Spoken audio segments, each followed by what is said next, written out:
So the question is, how awake are you? It's 9:06. I apologize. And I was trying to mash some buttons before we were getting into things. It's going to be a busy show. Straight up busy.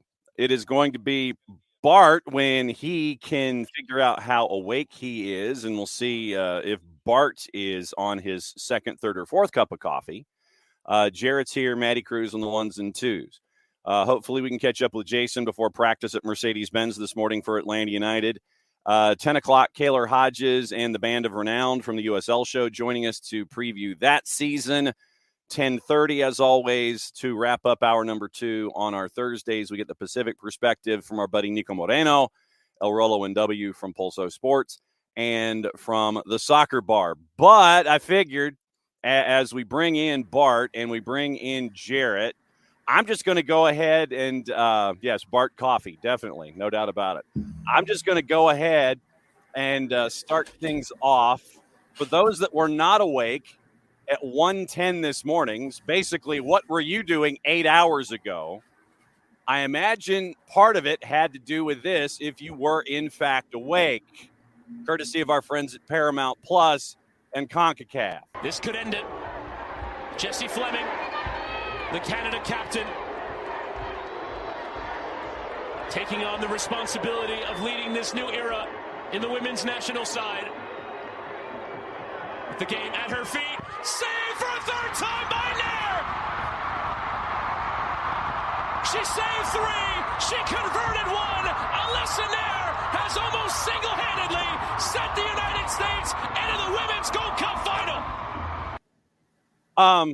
First off, I'm going to do the rock bit here. And definitely, I mean, seriously, it's right there. There was no doubt Chris Whittingham. This was the Alyssa Nair game as we bring in Bart Keeler to kick things off. How awake are you, sir, and what cup of coffee are you on? I'm awake. We had a big cup. Did so you we're halfway sleep? through a No, very that's the big question. Cup. Yeah. It's Jarrett, it was a late night. And we thought that we'd get done earlier than we thought twice. Uh-huh. Yeah. But the soccer gods said, no, we're all suffering, but also being happy together. You East Coast people, I scoff at you. You and your 10-15 kick. Reminder that CONCACAF originally had this game, the 1-4 game, kicking off at 4 p.m. local. So obviously they changed it because the two, the marquee matchup, in theory, was this game. But the U.S. was, in theory, going to also be playing in this game anyway. If you're mapping out what you would suppose would happen, you would expect the U.S. to probably be the number 1 seed. And they would have been in this game anyway at 4 p.m. local instead of what ended up being 10:15 East Coast time. Hey, from a TV perspective and a programming perspective, you get late prime for the East Coast, you get your prime time for your West Coast, and it took up the entire prime time window till about 10. John, we very quickly got out of prime time. Oh yeah, we did. I'm saying you got the late prime with all of this. Maddie's crashed now as well. So. Prime time didn't exist. No. Yeah. It's not bad enough that you played this game at you finished at 1 a.m. Eastern Standard Time. Uh-huh.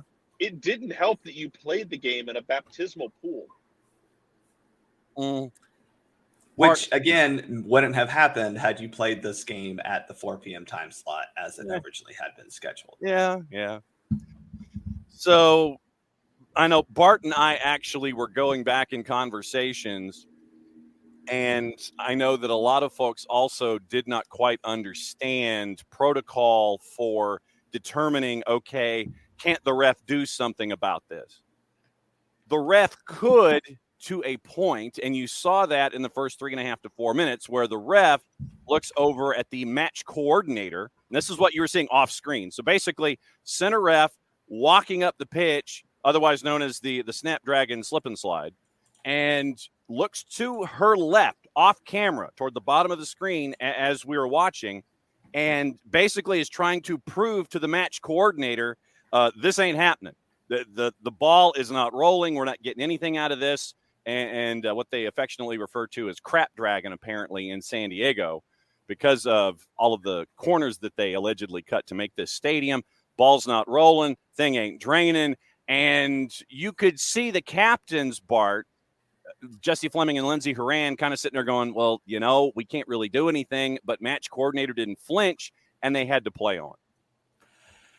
Yeah, this was so yes, the laws of the game specify that the referee has the authority to play or not play a match. That is valid. That's not true when you're in a competitive tournament, right? You can go back to the Steve Cherundolo gets fined because he whines too much game. And that was an MLS decision to play that game. That's not the referee going, yeah, we're still good. That is something that a match commissioner or, tournament official or someone is making that call ultimately. Because in this type of setting, you can't just not play this match, A. B, if you postpone the match, you've already sold tickets. And C, if you play this today, well, now one team is going to be at a disadvantage come Sunday. Correct. And so that is the three reasons really why this match was played. Now, I do think this match very easily could have been delayed to wait for the rain to stop and for the field to be squeegeed. But also this is the one of the major downsides, if not, this major downside of CONCACAF loving a doubleheader is had this game been played at another site, right? They could have had a tarp on this field up until almost the moment of kickoff or, when, warm up started, whatever. Right. And maybe the field would not have been in bad of shape because remember they had a game before this and the rain started, I think, right toward the end of that game, but it also wasn't exactly like it was sunny and 75 in the match, before it. So it was going to get played. I do think they could have delayed it about 30 minutes for the rain to stop. And then they try to squeegee things off, but they had to play it. They had to. Jarrett for Bart, go. Okay, getting away from the stupidity. First of all, a side note, not my official question. Steve Cherundolo's comments after this game would have been gold. He probably would have popped the blood vessel or three. Aside from that, as far as this roster goes, I know we talked after the Columbia game about some of the young players really showing out and showing something. How much do you take away from a game like this and I know it's Canada, but the conditions were just so trash. Like, how much can you take away from it? Well, first off, it is Canada. It's your biggest rival in the region, despite what Mexico wants to think of themselves. They can enjoy their trophy of beating us in a group stage. So congrats, Mexico. But it is Canada, and that is the toughest team you're going to play in this region. It's the team that is the reigning gold medalist. I think that plays a lot into it. But also I think that you still have players who are learning what it means to win for the U.S. women's national team. I'm going to harp on her for 5 seconds. So I'm sorry because she did score and she did get her penalty kick. But Sophia Smith at the end there, the reason the goal is scored by Canada is because Sophia Smith didn't control the ball to kill off the game. She got a long ball basically played up to her. And I don't know if it was intentional or not, because who knows what was actually an intentional touch, pass, kick, shot, whatever on that field last night. Yeah. But her touch went toward goal instead of, like they had been doing, taking it toward the corner flag. Now, I think they may have started the whole take it to the corner flag a little too early, but the reality is the way that game was going, taking the ball to the corner flag meant it was going to take Herculean efforts to get the ball across even midfield, let alone the goal. So I think that's a learning curve for herself. It's cool and cute to go score goals. That's great. But at some point, you got to know this is not the time to go score a goal. This is the time to kill off a game. Maddie Cruz for Bart Keeler. Personally, you know how I said I was going to get a a Rodeman jersey. I think I might be getting an Alyssa Nair jersey. Listen, they do need to sell the keeper jerseys again. Yes. Oh exactly. my goodness. She had an outstanding night. Not only having so many great saves in the PK, but then also taking a PK herself. Oh, you mean this? He said, comma, ... And now she takes third. Still can't believe her tipping onto the post in the World Cup. Knocked them out. A chance for redemption. Nair into the bottom corner. This is the Alyssa Nair game. Well, my goodness. Saves two, steps up. Last second opens up their hips, slots it into the far corner. What a penalty kick that is. There you go. So, yes, once again, courtesy of our friends at Paramount Plus and CONCACAF. Chris Whitman, listen. Lindsay Lake. Listen, she can do both. Oh, yeah. Listen, I know that it's been like a huge thing of like, getting in those younger players and, all that stuff. And like, I've been a big proponent in that because you want to see that young talent. But holy crap. If Alyssa Nair keeps playing like this, man, she might be on here for a little longer. It's hard to take her out when she is, and even throughout the game, she was very good. I know we can talk about the goal that tied it at the end. That was a little bit more unlucky than it was bad. And she still got a punch off. So, props to her for that.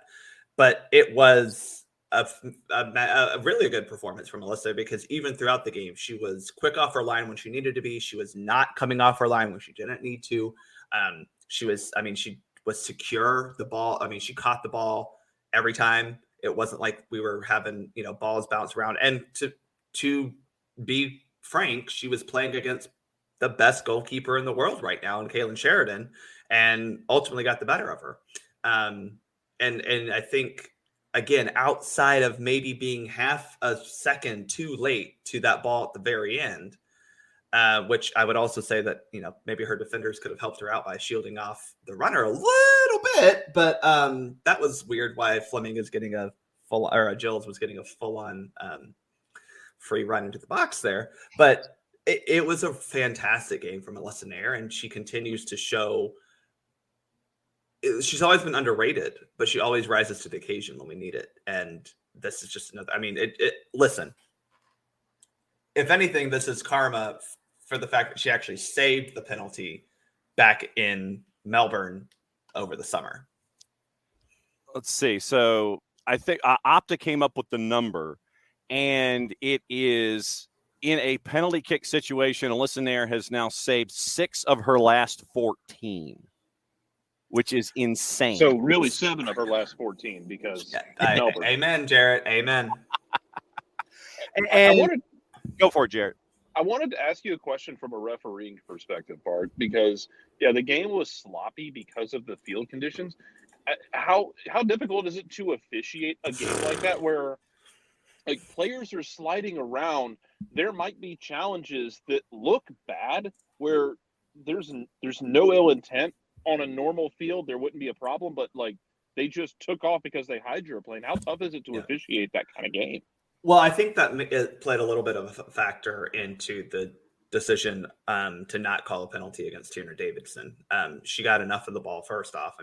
Whether or not it was enough, but like it was one of those where no one was in control of that ball. Yeah. No one was in control of themselves. And it felt all night like I was watching a U12 or a U10 game that I ref, right? Where it's like they're all trying to do something. We're not quite entirely sure if they mean to do what they're doing. And the ball is somewhere on this field around a bunch of people and no one's really in control. Yeah, I would imagine that it's a bit of you have to have even more focus than you normally would because of conditions. And it's almost like you're playing with ankle weights the entire time because of how everything gets waterlogged and the inability to move and all these kinds of things. Yeah. I would think that, officials have to focus that much more in these kinds of situations. Yeah, this one's tough. Same as the players who are dealing with heavy legs, heavy boots, heavy socks, heavy kits, heavy everything. Mm-hmm. The referees are doing it as well. And it was I thought they did well, actually. I thought they had a pretty good game, all things considered. And, you know, I think that the problems with the game weren't the referee. Yeah. And I thought that she actually tried to solve the problem with the game and then was told, no, keep playing. So I would give her a lot of props for that. It was for everyone last night. I mean, again, I think that there's no way this game wasn't going to get played last night. I still think they could have easily had a delay to just squeegee off the field. Yeah. Soccer for US PODs at Bartimus Prime 19 hanging out with us. Bart Keeler for Soccer for US, the Soccer for US pod. And I know that you're going to be kind of busy this weekend on a bunch of different fronts. It's going to be the CONCACAF in Brazil team going up against the U.S. in the final. But before we get to the final, one other thing that I think got lost in all of the sauce last night is that the latest of late substitutions by Canada was not a substitution that is, how do we phrase this, legal. Yeah, this was weird when I saw it live, and there's been things going around on Twitter, and we're just not sure because Christina Unkel was very clear to say that should not have allowed, and had something happen, the U.S. probably could have protested. Yeah.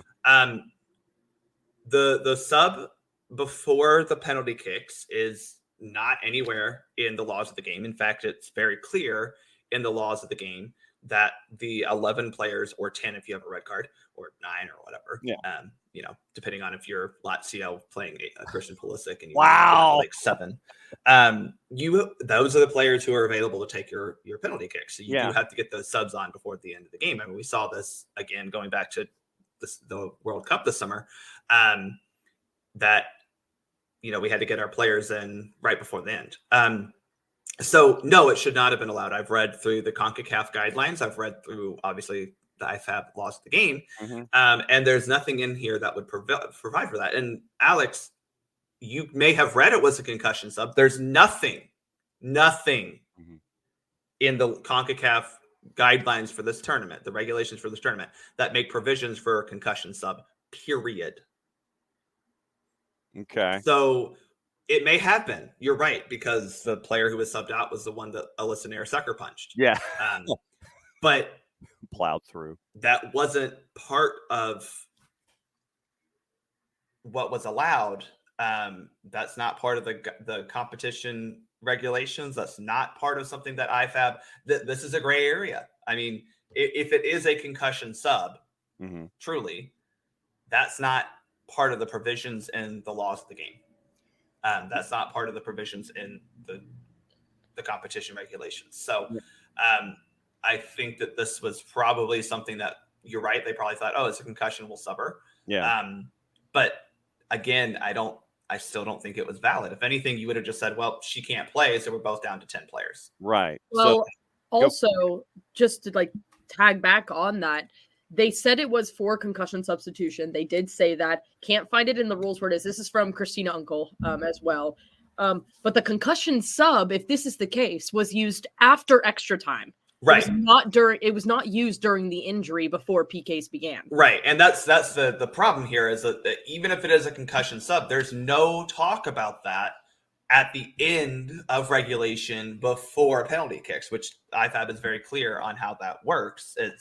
Hold on, let me go pull out the law of the game. With the exception of a substitute for a goalkeeper who is unable to continue, only players who are on the field of play or are temporarily off the field of play, parenthesis, injury, adjusting equipment, etc., close parenthesis, at the end of the match are eligible to take kicks. Yep. And so again, it seems very clear, because it even talks about injury, that player was technically on the field of play at the end of regulation. She should have to be part of the penalty kick shootout. Their sub should not have happened. So Canada cheated and still didn't win. They didn't even get to the player that they cheated with, because Alyssa Nair is better than the entire country of Canada at soccer. So you're saying that Alyssa Nair should be anointed the new Prime Minister of Canada, or the Overlord of Canada? Honestly, I'm going to write her in November. I'll tell you that much. Okay. Build the statue. As you said. Oh, also, never mind the fact that Canada's keeper went down with a quote-unquote injury. Yes. So their coach could break out the whiteboard in the second half. Yes. Caitlin Sheridan, great at cheating. I'm sorry. Gamesmanship. I'm so sorry. I'm so sorry. Convenient injuries, sir. She's done this before. Look, Canada tried, and this is the thing, right? Like, we're entering the fandom and ish talking section. There you go. There it is. Okay. Mexico got one on us. Congratulations, Mexico. You won a group stage match in a CONCACAF tournament that you got eliminated in the semifinals for. Congratulations. You still don't have a trophy. Enjoy whatever medal you get for beating us in a tournament. Congrats. We still are the best team in this region. Canada tried, and they, even after beating us in penalty kicks or beating us in the Olympics, right? Their entire goal in life is to beat the U.S. in any single game, and they finally accomplished it in 2021. After that, they ain't beating us. We're still the best in CONCACAF, and I know that's not what we're actually shooting for, right? Like, we want to be the best in the world again, but we're still the best team in CONCACAF. We got a chance to win the W Gold Cup after not looking good against Mexico, after being beaten, bruised, and battered against Colombia, a team that forgot that they have to actually play soccer for about 35 minutes. And then, a team in Canada who thought it was cute. They were going to try to come out here and beat us. And they didn't. And they had to play on the same field we did. Yep. And according to Twyla Kilgore, post-match, she said on a Listen Air, taking the PK, she goes, quote, "Everything that you saw tonight was pre-planned. It's a nod to our confidence in her." So basically, your keeper, you had lined up third in your PK rundown. You didn't blink twice about it, and she smashed it in the back of the net. So early thoughts from 30,000 feet as we head into a CONCACAF final against the team that the United States knows is not in CONCACAF. Well, look, Brazil is still one of the top teams in the world. I think they are not where they used to be, but they're trying to get, and that's kind of their goal for this tournament, is to prove that they are back to being an elite team. There's been so much talk about the US's fall from, superiority in this game, but no one's talking about the fact that Brazil didn't make the knockout rounds of, the World Cup, and they've been not great over the past couple tournaments. So Brazil is kind of in that same boat as the US of they feel like they need to prove that they're an elite team in the world. And they haven't, they looked good against Mexico despite, getting an iffy red card, but it's Mexico, so I don't really have any sympathy for them.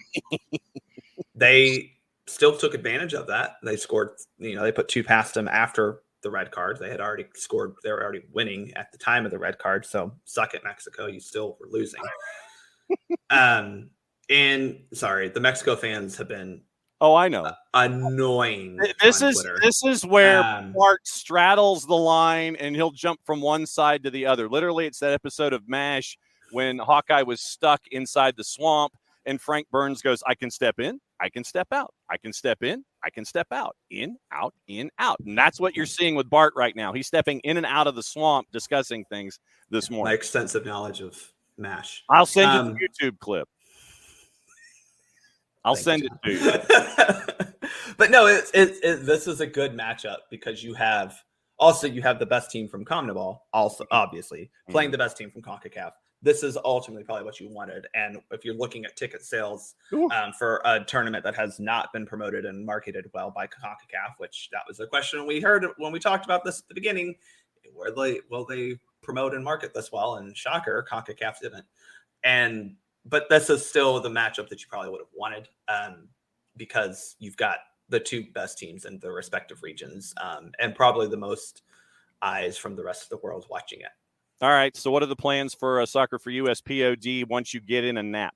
Well, so now we know that we're in the final. So we'll record after the final, probably Monday, to talk about this tournament. And, we did record about the fact that we lost to Mexico and it was bad. There's no doubt about it. You can't. They were the better pretend team. Like it was a good game because it wasn't. This has been a great response in both games. The Colombia game was a great response for a number of reasons, winning 3-0, getting 3 goals in the first half, putting it to bed, not having to worry about the second half. This was a different type of game against a team that has been so pesky for their entire existence. And the fact that you beat them in unideal conditions is, and quite honestly, you were the team who adapted best to the conditions. That says a lot about this team's character, and maybe a little bit about the fact that the mentality of the U.S. women's national team is coming back. And that would be nice. Yeah, and obviously you'll be back here on Monday to break things down before SoccerForUSPod is published. Because that game on Sunday starts at 8:15. Yeah, so that one's a little better. So so if we go to penalty kick, extra time and penalty kicks, we'll still be in bed by 11 Eastern. That's all good. We're looking at midnight bedtime. Yes. So Bart's going to enjoy his second cup of coffee. As always, Bartimus Prime 19 on the 280 character app in the SoccerForUSPod. Bart, go get your nap in. We'll catch up with you soon, my friend. Y'all enjoy home opener this weekend. Enjoy it. All right. There's Bart. So Bart, like I said, he's going to probably have his 9th cup of coffee, and he's going to go get in a nap. And so that's the beginning of Thursday. We've got news from a bunch of different places to get into, still seeing if Jason can hop on here in this half hour before practice for Atlanta United at Mercedes-Benz. Speaking of Atlanta United, I'm not going to do a breaking news sounder because it's not breaking news. Go to Germán García Grova's account, and as we ask you, when it comes to sourcing for things like this, check your Tier 1 sources. Germán García Grova is a Tier 1 source on the 280-character app. He posted before the show this morning that Thiago Almada is being sought by Botafogo. And the number right now is $20 million. Botafogo has made a formal offer of $20 million, $20 million US, according to Germán García Grova, for Thiago Almada.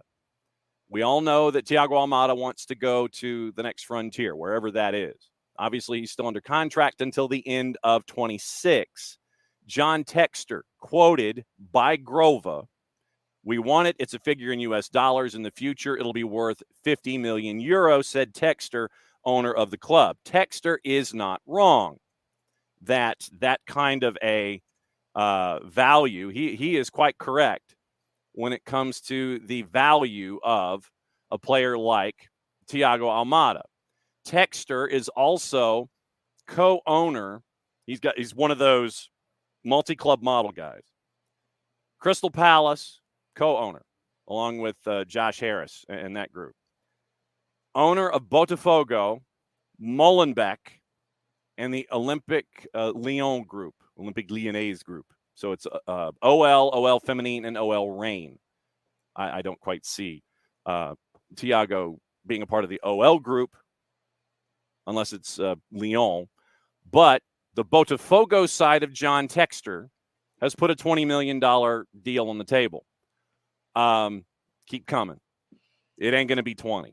It's going to be more than 20. But as we always know, in situations like this, numbers are put out there, and it's all about the negotiations. Yes, Texter's correct that in the future, Thiago could be worth 50 million euro. That is accurate. And that is why 20 million is just starting to kick the tires. You're in the showroom, you like the car, you like the shiny new paint job, you kick the tires on it. How about 20?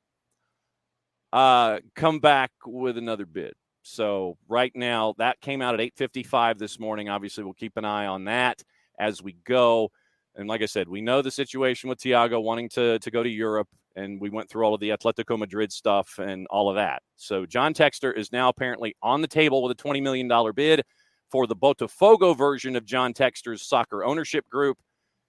Keep it coming. So we'll keep an eye on that as we go, as we get closer to windows and things like that. David might be kind of in the ballpark, 20 million, 50% of the pass if this is getting done. What I would say, and this is what we talked about with Atletico Madrid, you're looking at 30 and a portion right. Ricky's like, if it don't start with a 3, don't talk to me.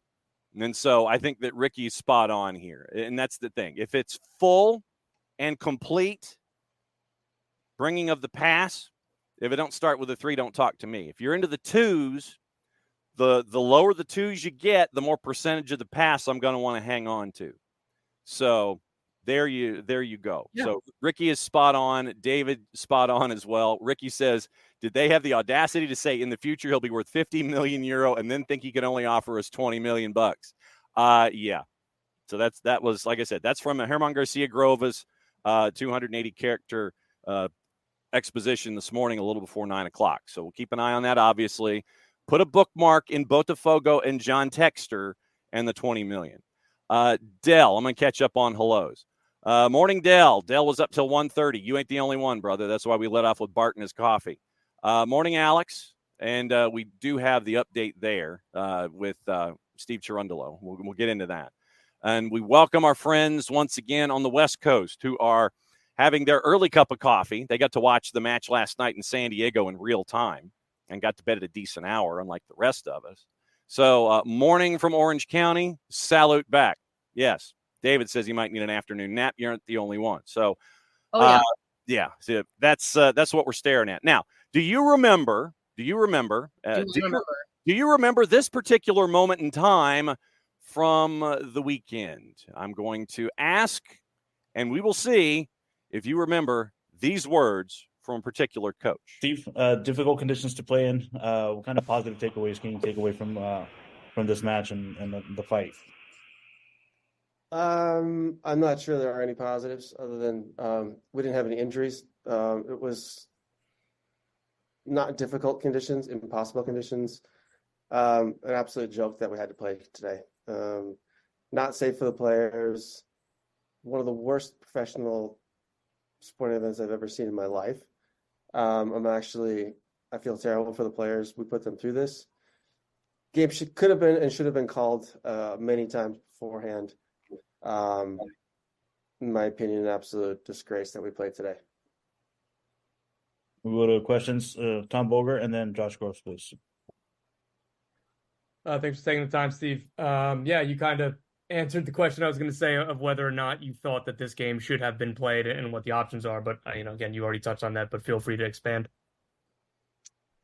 No reason to expand. It's just poor decision-making and unsafe conditions for players. And thankfully, nobody got injured. I think we dodged a big bullet. But it just nothing good comes out of these games. And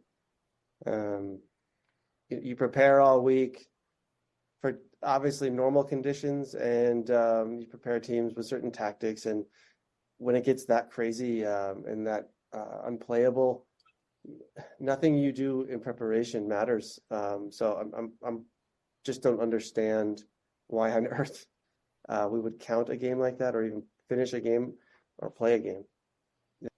Because of those comments, and what we like to do here at the morning show is do more than just a soundbite. I wanted to give it a little bit more breathing room so everybody understands the full frustration that Steve Cherundolo had. Because he voiced those frustrations, he is a lot lighter in the wallet.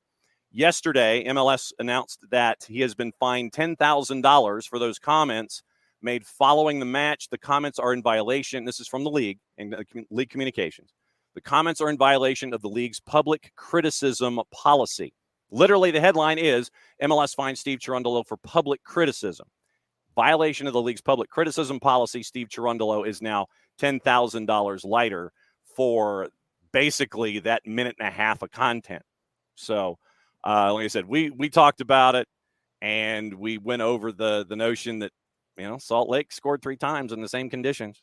And Exactly. I mean, listen, I get being upset. I get that, that's not a where you normally play. Mm-hmm. I said it last week, and I'll say it again. I'm like, Real Salt Lake, they saw what was in front of them, and they played well. They were able to score 3 goals. Mm-hmm. And y'all weren't able to do anything like that. Y'all tried to play a tactical game of soccer, but in that condition, you can't do that. And they're just upset that they got beat. They're upset they got beat, and they're upset, and they're trying to make up excuses because they don't want to lose. And I'm sorry. I'm like, if you go into this match and you know that this is the weather condition, plan accordingly. And I know that it was one of those things where it kind of started, you didn't know it was going to happen. But I mean, listen, Real Salt Lake was able to pull it off, and I think they're just upset that they didn't get the win out of it. Yeah. Question from Emilio, who pays manager and player fines. I think the team does. They sit there and they'll look at your direct deposit account, and they may just, if they believe in you, They may just have a kitty and they may just have like a bucket off to the side, in the league office or something. It's like, okay, what do we need out of petty cash? Okay, so $10,000. We believe you, Steve Cherundolo. We're going to pay the $10,000 out of the bucket of petty cash we have here in the office. So unless it's a direct deposit zap inside the office, I guess it is something out of the franchise coffers. And like I said, they might have a safe on hand or something like that. I don't know. But I imagine that the team does when it comes to all of this. And speaking of, we got 10 good minutes or so. Jason, when did you end up falling asleep this morning? It was, I don't know, not that long ago, it seems like, after watching that chaotic mess of a match out in San Diego last night. Yeah, we were talking about it with Bart. We led off with it this morning, and we disclosed the Opta number of the ridiculousness of Alyssa Nair between the sticks, saving 6 of her last 14, which is truly insane when it comes to those kinds of situations and the pressure that's attached. You ask a goalkeeper, and it's an ask. It's never expected. I think there is a very clear misunderstanding in the conversation about shootouts and about goalkeepers. Penalties are converted. I mean, XG is 0.79 or 0.78, depending on which model you're looking at. That's 78, 79% that are made. That's actually come down some. But in a shootout situation, one save. You're asking for one save if possible. 2 is crazy. 3 is on another planet. And then you combine it with converting one yourself, and that will be one of the legendary performances in a knockout match for the U.S. women's national team. Just amazing, dealing with all the craziness, dealing with really the inability to be able to play normal soccer, adjusting, going into the lead the second time, but bouncing back. The women's national team needed these last 2 games where they weren't pretty, they had an edge to them, or they had crazy conditions to deal with, and you survive in advance. They needed to get back to that kind of feel, and they have. So this final on Sunday is going to be a lot of fun. No doubt about it. Before we get into the discussion about this weekend, I gotta hit a button because it kind of ties into it.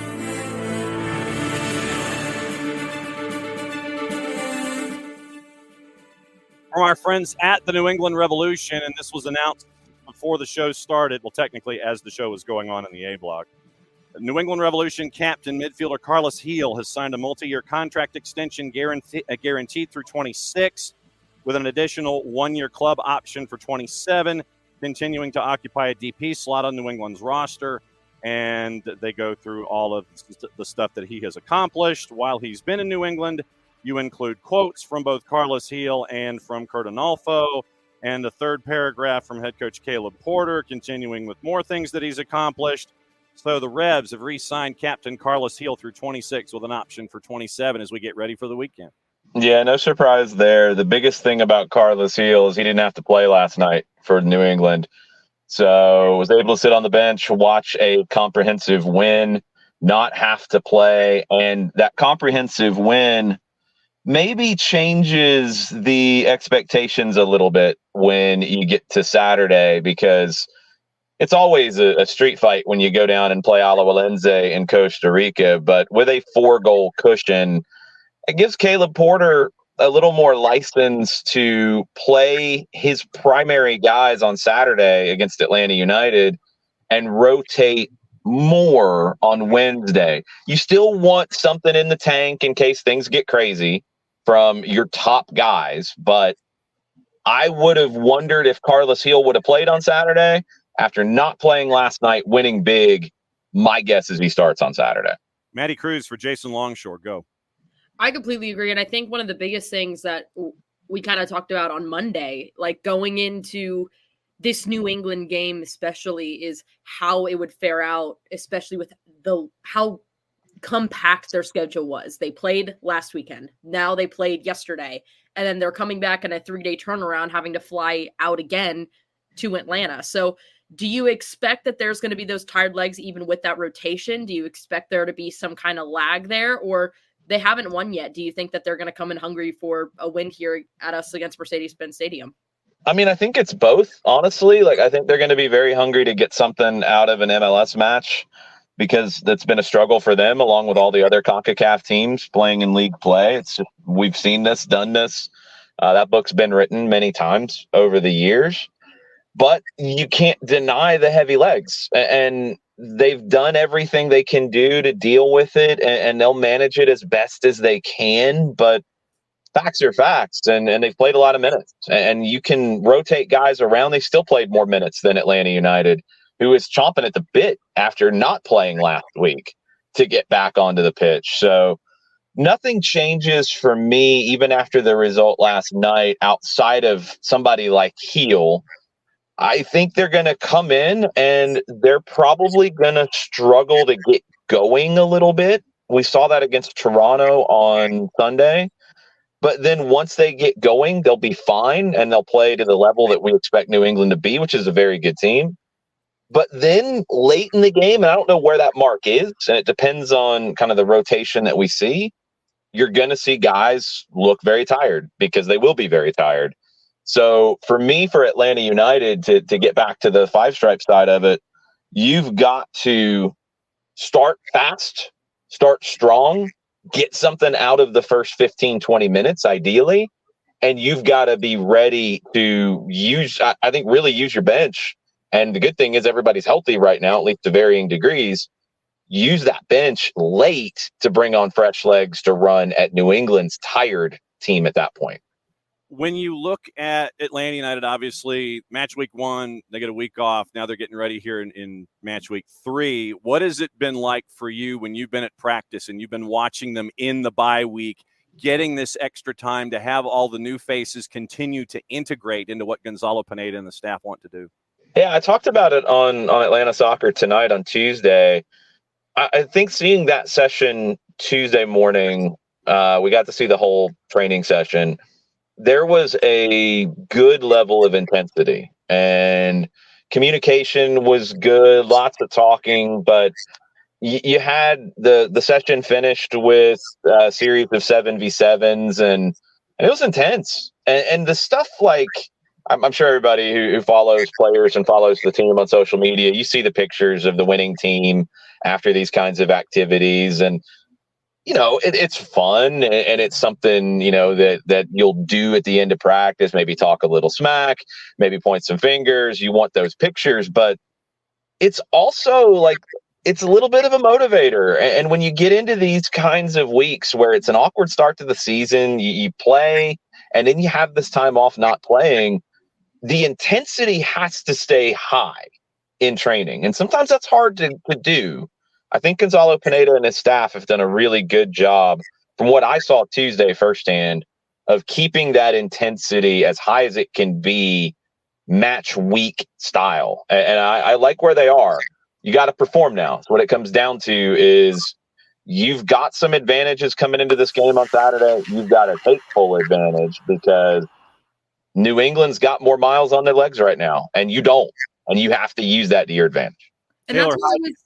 Go, Maddie, real quick. Just reminding folks, Kaylor Hodges and our friends from the USL Show coming up in about 10 minutes here on Thursday Thoughts. Go for it, Maddie. I think that's good to hear, especially just like, you know, I think a big concern, at least for me, was, you know, we didn't play last week. And, you know, we had that momentum going in against Columbus. Obviously, we didn't get the result we wanted, but overall it was a decent performance in the second half. And, you know, you wanted to see where this team could go going into the next week. And then you had that bye. And so I think it was a hard balance because, you know, oh, you want the break, but then you also want to continue playing. So it's nice to hear that the team is hungry and that they're ready for this matchup on Saturday and going to perform. But I mean, looking at that, what are your overall expectations going into the game against New England? What do you want to see from United going into this match? I think a fast start is the key. And I think trying to attack New England's right side is the biggest key. New England hasn't really settled on who's going to play right back, and some of it is down to the number of matches they're playing. We've seen Andrew Farrell there. He hasn't played right back regularly in a long time. He can still do it, but not the same level of pace as a guy like Sean De Silva. Nick Lima, I think, was brought in to be that right back, but he hasn't consistently been the right back. And again, the number of games that you're playing could be a big factor in that. But I think that you've got to start fast. And you think back to games late last season where, and we can even go back to game 2 in the postseason against Columbus, where they consistently tried to attack down the left. You want to attack the opponent's weakness. And to me, that's the weakness. DeJuan Jones, yeah, you want to make him work on the left side. He's going to get forward and cause problems when he gets forward. You want to make him work, but you know that there is a weakness, more of a deficiency on the opposite side. So you want to go after that. I think this is one of those games, and Shande, to me, is one of those players that the more you feed him early, and if he's in that kind of a zone, and players are like this. I think we talk about it probably more from a basketball perspective when guys are in that zone and they're hitting every shot that they put up, and you keep feeding that player. I think Shande's got that kind of a feel as well. You want to feed him early and see where he's at. He pulls a couple skilled moves. He pulls a couple player moves, gets past the defender on that side. You better feed him again. And if he's on a heater, you keep feeding him because he's going to grow in confidence. But then also it starts to create gaps because the opponent's going to have to slide over and have that center back tuck in a little bit more to the outside and help protect. That winger's going to have to drop and help protect a little bit. That's going to create gaps elsewhere. But for me, this is a game where you want to get Shande going early and often and see where you are after 15, 20 minutes. Also, I wanted to ask about the 3 new faces that were helping out in match number 1 against Columbus. Bartek Sliš, Derek Williams, Stian Gregerson. What did you think about that triangle, and are you anticipating those same 3 new guys coming in and being there as a part of the matchup against the Revs? Yeah, I'll finish with this before I get into the stadium for training today. Yep. Gregerson and Sliš are not first choice in Sharpie because I don't know if anybody outside of Thiago Almada is and Yorgos Giacomakis, but they've got the inside track to being starters on a regular basis. Derek Williams is the one that maybe caught some people by surprise. Luis Abram took that starting spot late last season, and I think Williams had a great preseason and got it for now. Maybe not in this one. I think when you look at those 2 guys, when you expect to control more of the possession, that lends itself to a Luis Abram start. When it's a little bit more of what we saw in Columbus, maybe a little more 50-50, a little bit more defending, maybe you have to deal with more aerial duels, those sorts of things. Derek Williams can be a starter in those situations. So I think those 2 will rotate as the year goes on. I feel like, and I haven't seen every training session, but I feel like Luis Abram is suited for a game like this, where I think you'll control it and you'll control the possession. But that battle, along with other position battles, is going to be a very key element. Sliš covered a ton of ground. I've mentioned it a couple times over the past couple weeks. He ran more than anyone else in that game against Columbus. That's a good thing and a bad thing. You don't want him to have to cover quite as much ground. You want to get your rotations just a little bit tighter in terms of when the fullbacks go, so Sliš doesn't have to drift out wide to cover gaps. I think if you can have him run a little bit less, you're actually going to get more out of him. But he was very good, and his range of passing is going to be very, very important. And Gregerson, look, we see the pace with him. You can continue to play the very high line. He's very good on the ball. I think in some of these moments in previous years where you have possession, you control the game, you pin a team in, they just keep dropping numbers behind, and you've got to get somebody extra to join the possession attack. Gregerson can be that, and he's very good carrying the ball forward, as is Sliš, by the way. They're very good at carrying the ball forward and making things happen in those regards. So Gregerson and Sliš, I thought, had good matches. They'll get better and better as they build chemistry with the guys around them. I thought Williams had a good match as well, but Williams and Abram, it's a little more 1A, 1B. And this kind of a match where I think you'll have more control of it at home, maybe Luis Abram gets the start. Broadcast plans on 92.9 The Game. Normal stuff on Saturday night. We're on the air at 6:30 with Five Stripes Countdown, an hour-long pregame, the longest in Major League Soccer. That's what we've got for you, 92.9 The Game and the Odyssey app. Then we'll have a conversation with Garth Lagerway in the middle of that as well. Myself and Mike, Abe Gordon, Garrett Chapman will get you going. They'll lead it into us. Kickoff will be 7:40. Full-time report with the whole gang in the booth at Mercedes-Benz Stadium. That will be for an hour afterwards. And you can always download that as a podcast after. But we got you on your ride home as you leave the Benz, hopefully celebrating a home opening win. All right, partner, go watch practice. We'll see you this weekend. Adios. All right, that's Jason. So that's your 4-1-1 as you get ready for Atlanta United and the Revs this weekend. Coming up in short order, it is Kaylor Hodges and our friends from the USL Show, at Kaylor Hodges, at the USL Show on the Twitters. And we'll kind of see what's going on in their minds in USL Championship, USL League One, because that season kicks off this weekend. Morning, Harry, and waiting for you. And Harry's in the bullpen. Harry with the San Antonio FC avatar. He's waiting for Kaylor and the band to come dropping in to start hour number 2. Kevin, yeah, USA never loses when Albert starts. So do it again, Twyla. Do it again, Twyla Kilgore, and we'll see what happens this weekend. And David, to your point, David says, I think being on a heater item is why Saba stayed on versus Shande last match. One was cooking and the other was not. And so when you got those folks that are feeling it, you don't want to, like you're at the poker table, you're at the table in Vegas, you're sitting there and you're getting those runs and you're getting good hands. You're going to stay at the table. If you start getting really bad hands, you're going to leave the table or you're going to lose your chips more often than not. So it's just keeping an eye on who's hot. Really looking forward to the matchup this weekend and what's going to be going on in front of the lower bowl at Mercedes-Benz Stadium. I know that there's been some transactions that we can get into in Major League Soccer. I know that Messi and friends are chasing after yet another midfielder in Matias Rojas. And another midfielder? Yeah. Not a defender? I'm shocked. Well, there's also the discussion of possibly playoff Franco Escobar from Houston. They're trying to find it. They're trying to figure it out. And we'll see what happens there. Michelle Kaufman over at the Miami Herald. In the span of 48 hours, here's what's happened with Messi and friends. Traded DeAndre Yedlin, transferred Jean Mota to Vitoria, clearing $1.5 million in salary.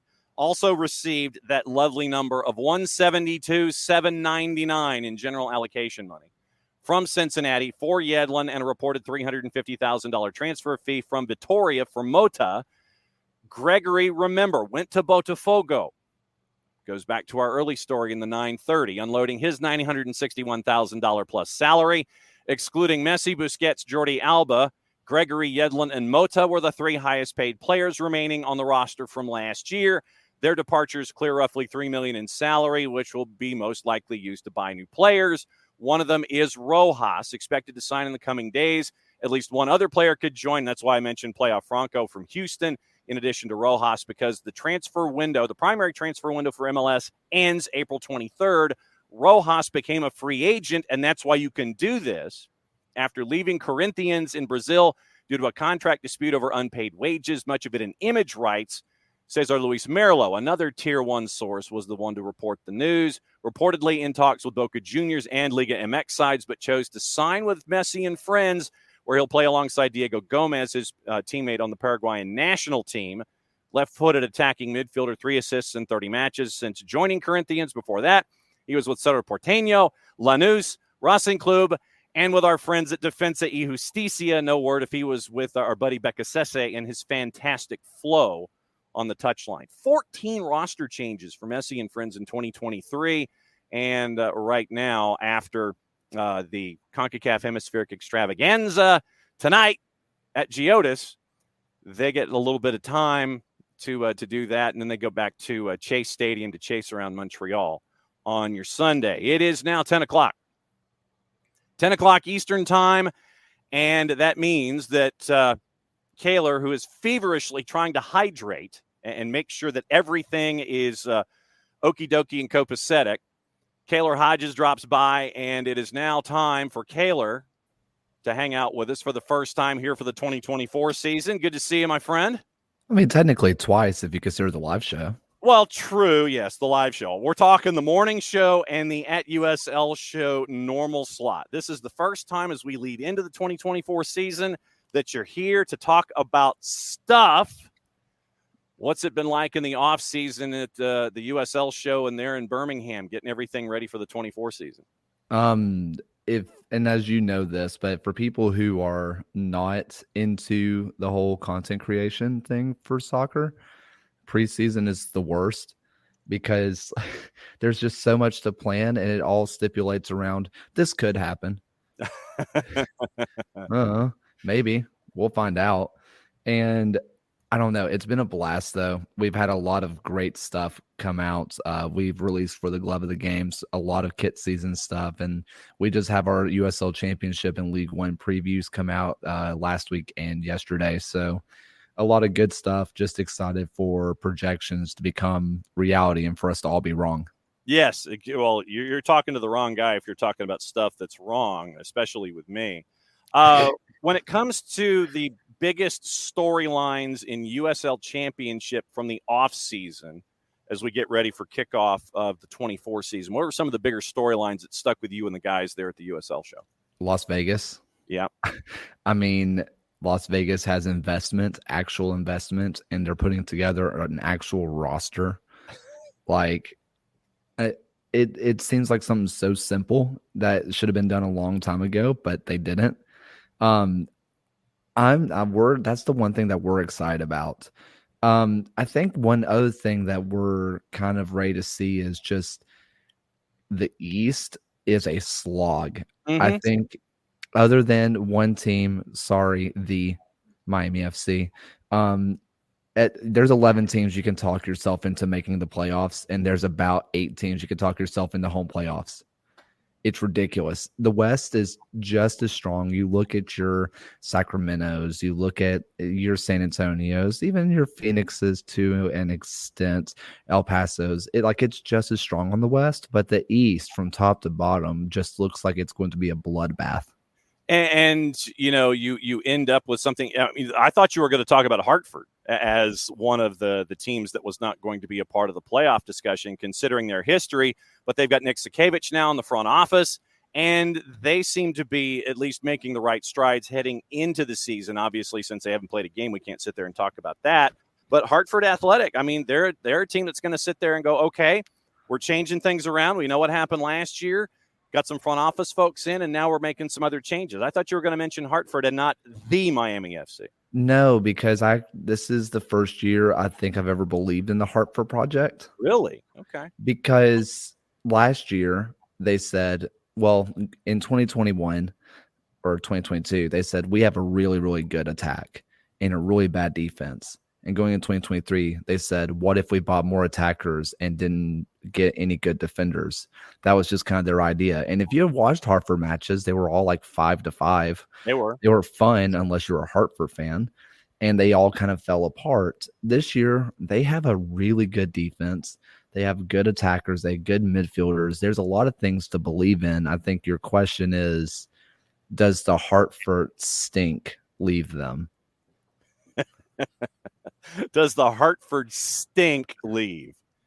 That's one of the big things. Maddie Cruz on the 1s and 2s. Question for Kaylor Hodges. Yeah, I mean, it's exciting to kind of get into it. I'm excited to watch this season as well, because this is like really the first time that I'm actually going to be like really sitting down to like watch these matches. I've seen like a couple of them like in passing, but I'm really excited to really sit down and watch them. What are some teams that you're really looking forward to seeing them break out in this season? Is there anyone you have your mind on? Anyone that you think is really going to break out? I mean, we kind of mentioned the Las Vegas. I mean, I think they're kind of everybody's sexy pick. So then who would not be a sexy pick that you would still have a part of that discussion? I think people are going to be shocked at how good North Carolina is. People are underrating the League One talent, but when you have someone who scored, I believe, 17 goals last year with Alexander, and then you're adding, bona fide goal scorers on top of that, adding in just real deal talent, people are going to underrate North Carolina because they don't think that League One is as good as it is. Guess what, people? The gap between League One and Championship is almost non-existent. Get over yourself. They are going to be a real deal talent. I have them as the third best team in the East. And what they have done is, and they have done it from both directions. They've wanted to build from their academy and bring in the younger players and keep the younger players and make sure that, they're going to hang around for a while, but they're building from within at the same time, making those key pickups and trying to figure out, okay, who can fit and be a good mentor for our younger talent. And so you're seeing a team that basically won a championship, got promoted technically, and now they're in USL Championship, but they're one of those clubs that has that academy base that's helping them out with their talent pool. Yeah, and some we talked about when we talked to Jake McGuire, who is the GK1 out in North Carolina. When we talked with him on the Glove of the Game, we talked about his time there at League One, North Carolina, and we talked about how do you coach younger players, because they had academy guys. Nick Holiday, ever heard of him? Like, he came through and he was an academy guy. How does he help him? Because in the end, they're academy players, but they're also there to try to take your job, right? And so how do you balance having an academy guy in your backroom staff who wants to take your job as a 16-year-old, but you also are in charge of making sure that he grows as a player? And so you have a really fun dynamic at North Carolina where a lot of the players are also coaches for the academy. The academy players are getting time to play with the first team and get actual first team training minutes. And it just becomes not only a learning environment, but a competitive environment where they get to compete against grown men. It's really cool. And in the Twitch pitch, we actually have folks who are firing back and forth amongst each other. We got North Carolina FC fans and Charleston Battery fans going at each other in the Twitch pitch. And so it's fun to hear you talk about those two franchises while those two fan bases are going at each other in the Twitch pitch this morning. See what we have started.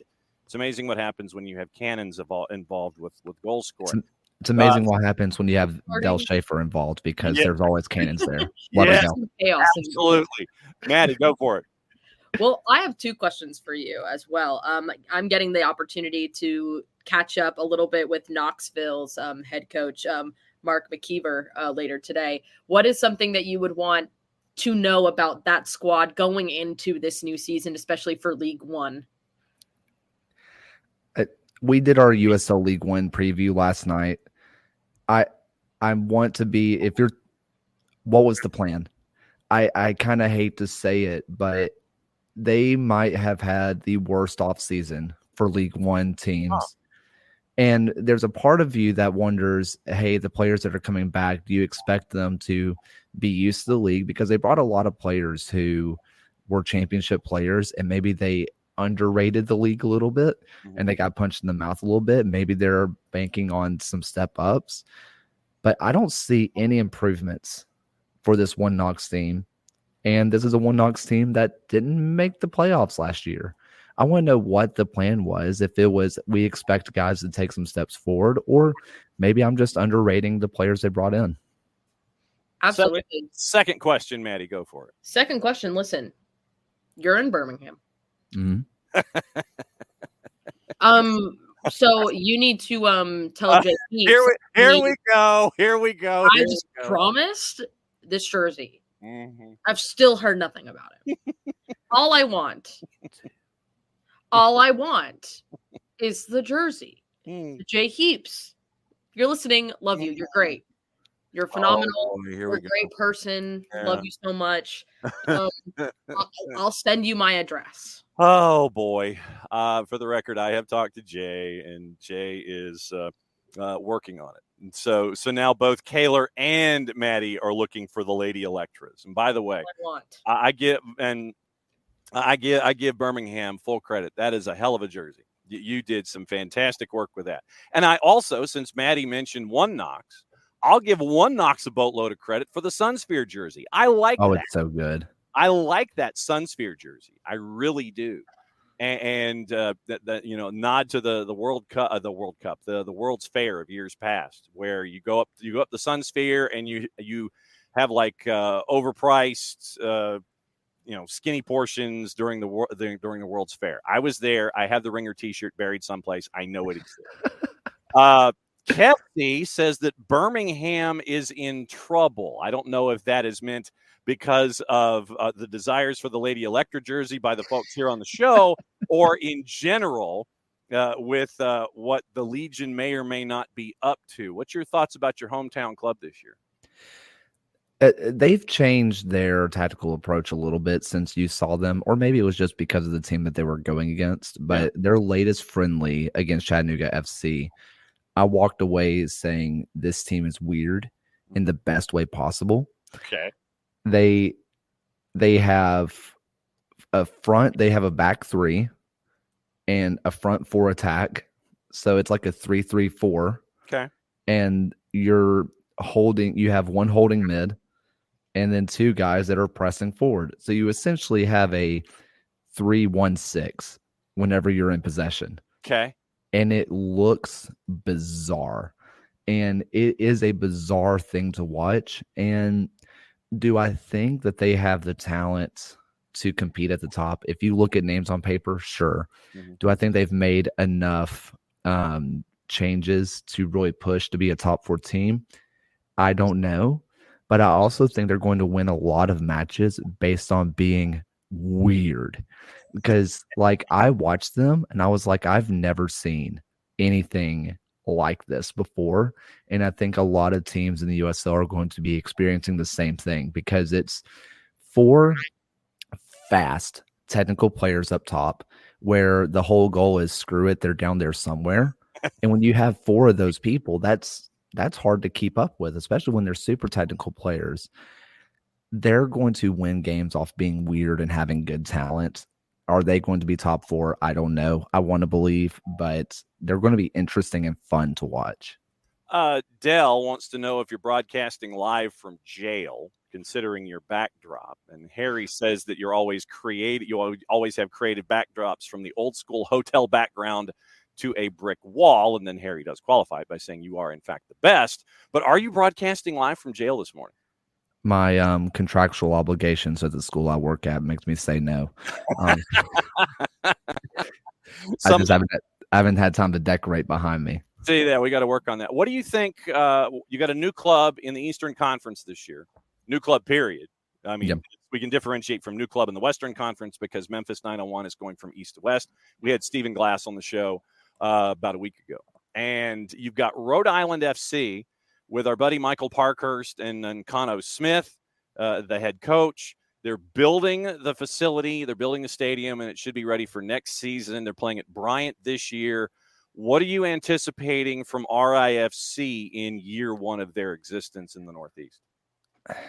Rhode Island FC is a bizarre thought experiment. How bizarre a thought experiment is it? Their starting 11 is great, but I believe in their depth 0. Okay. So if you bank on their starting 11 being healthy all year long, maybe I think they could be a top 2 team in the East. If an injury happens at a key position, I don't know. Mm-hmm. And it's one of those things that they would see. I need to see how they last for 34, because if the season was 10 matches long, you might be able to pencil them into being the top team in the East, but it's 34. And I need to know how the depth can last, because the drop off from 11 to 12, I think, is pretty massive. Okay. So, Maddie, what else is on your mind when it comes to USL Championship and League One for @Kaylor Hodges on the Twitters? Ooh, I mean, I'm excited for the season to start. It's going to be a lot of fun. I mean, what are your thoughts on the new deal, especially with the new TV broadcasting, it being broadcasted in more places now? I mean, it's great for the league on both sides. Yeah, I mean, I'm really excited about it. I think the thing that scares fans a little bit is having to have multiple subscription services, but also a lot of the stuff on CBS is going to be free. So there's that. You get your national broadcast. It's going to be on CBS. It's going to be the final, both finals for League One and the championship. And I think someone did some looking into it. I think that week is either rivalry week or championship week. So there is a world where you have like Ohio State, Michigan going straight into the USL Championship finals. Wow. Okay. That's crazy. That's an interesting programming grid. Yeah. Dell, with a question for you. Do you think that the battery can be as good with the loss of Muse, Fidel Barajas, and Derek Dodson with the additions of Graham Smith, Aaron Malloy, Jackson Conway, Jake LaCava, etc.? No top striker or a big-name keeper, but a solid midfield. Losing Fidel Barajas is massive, obviously. Losing Augie Williams is massive, obviously.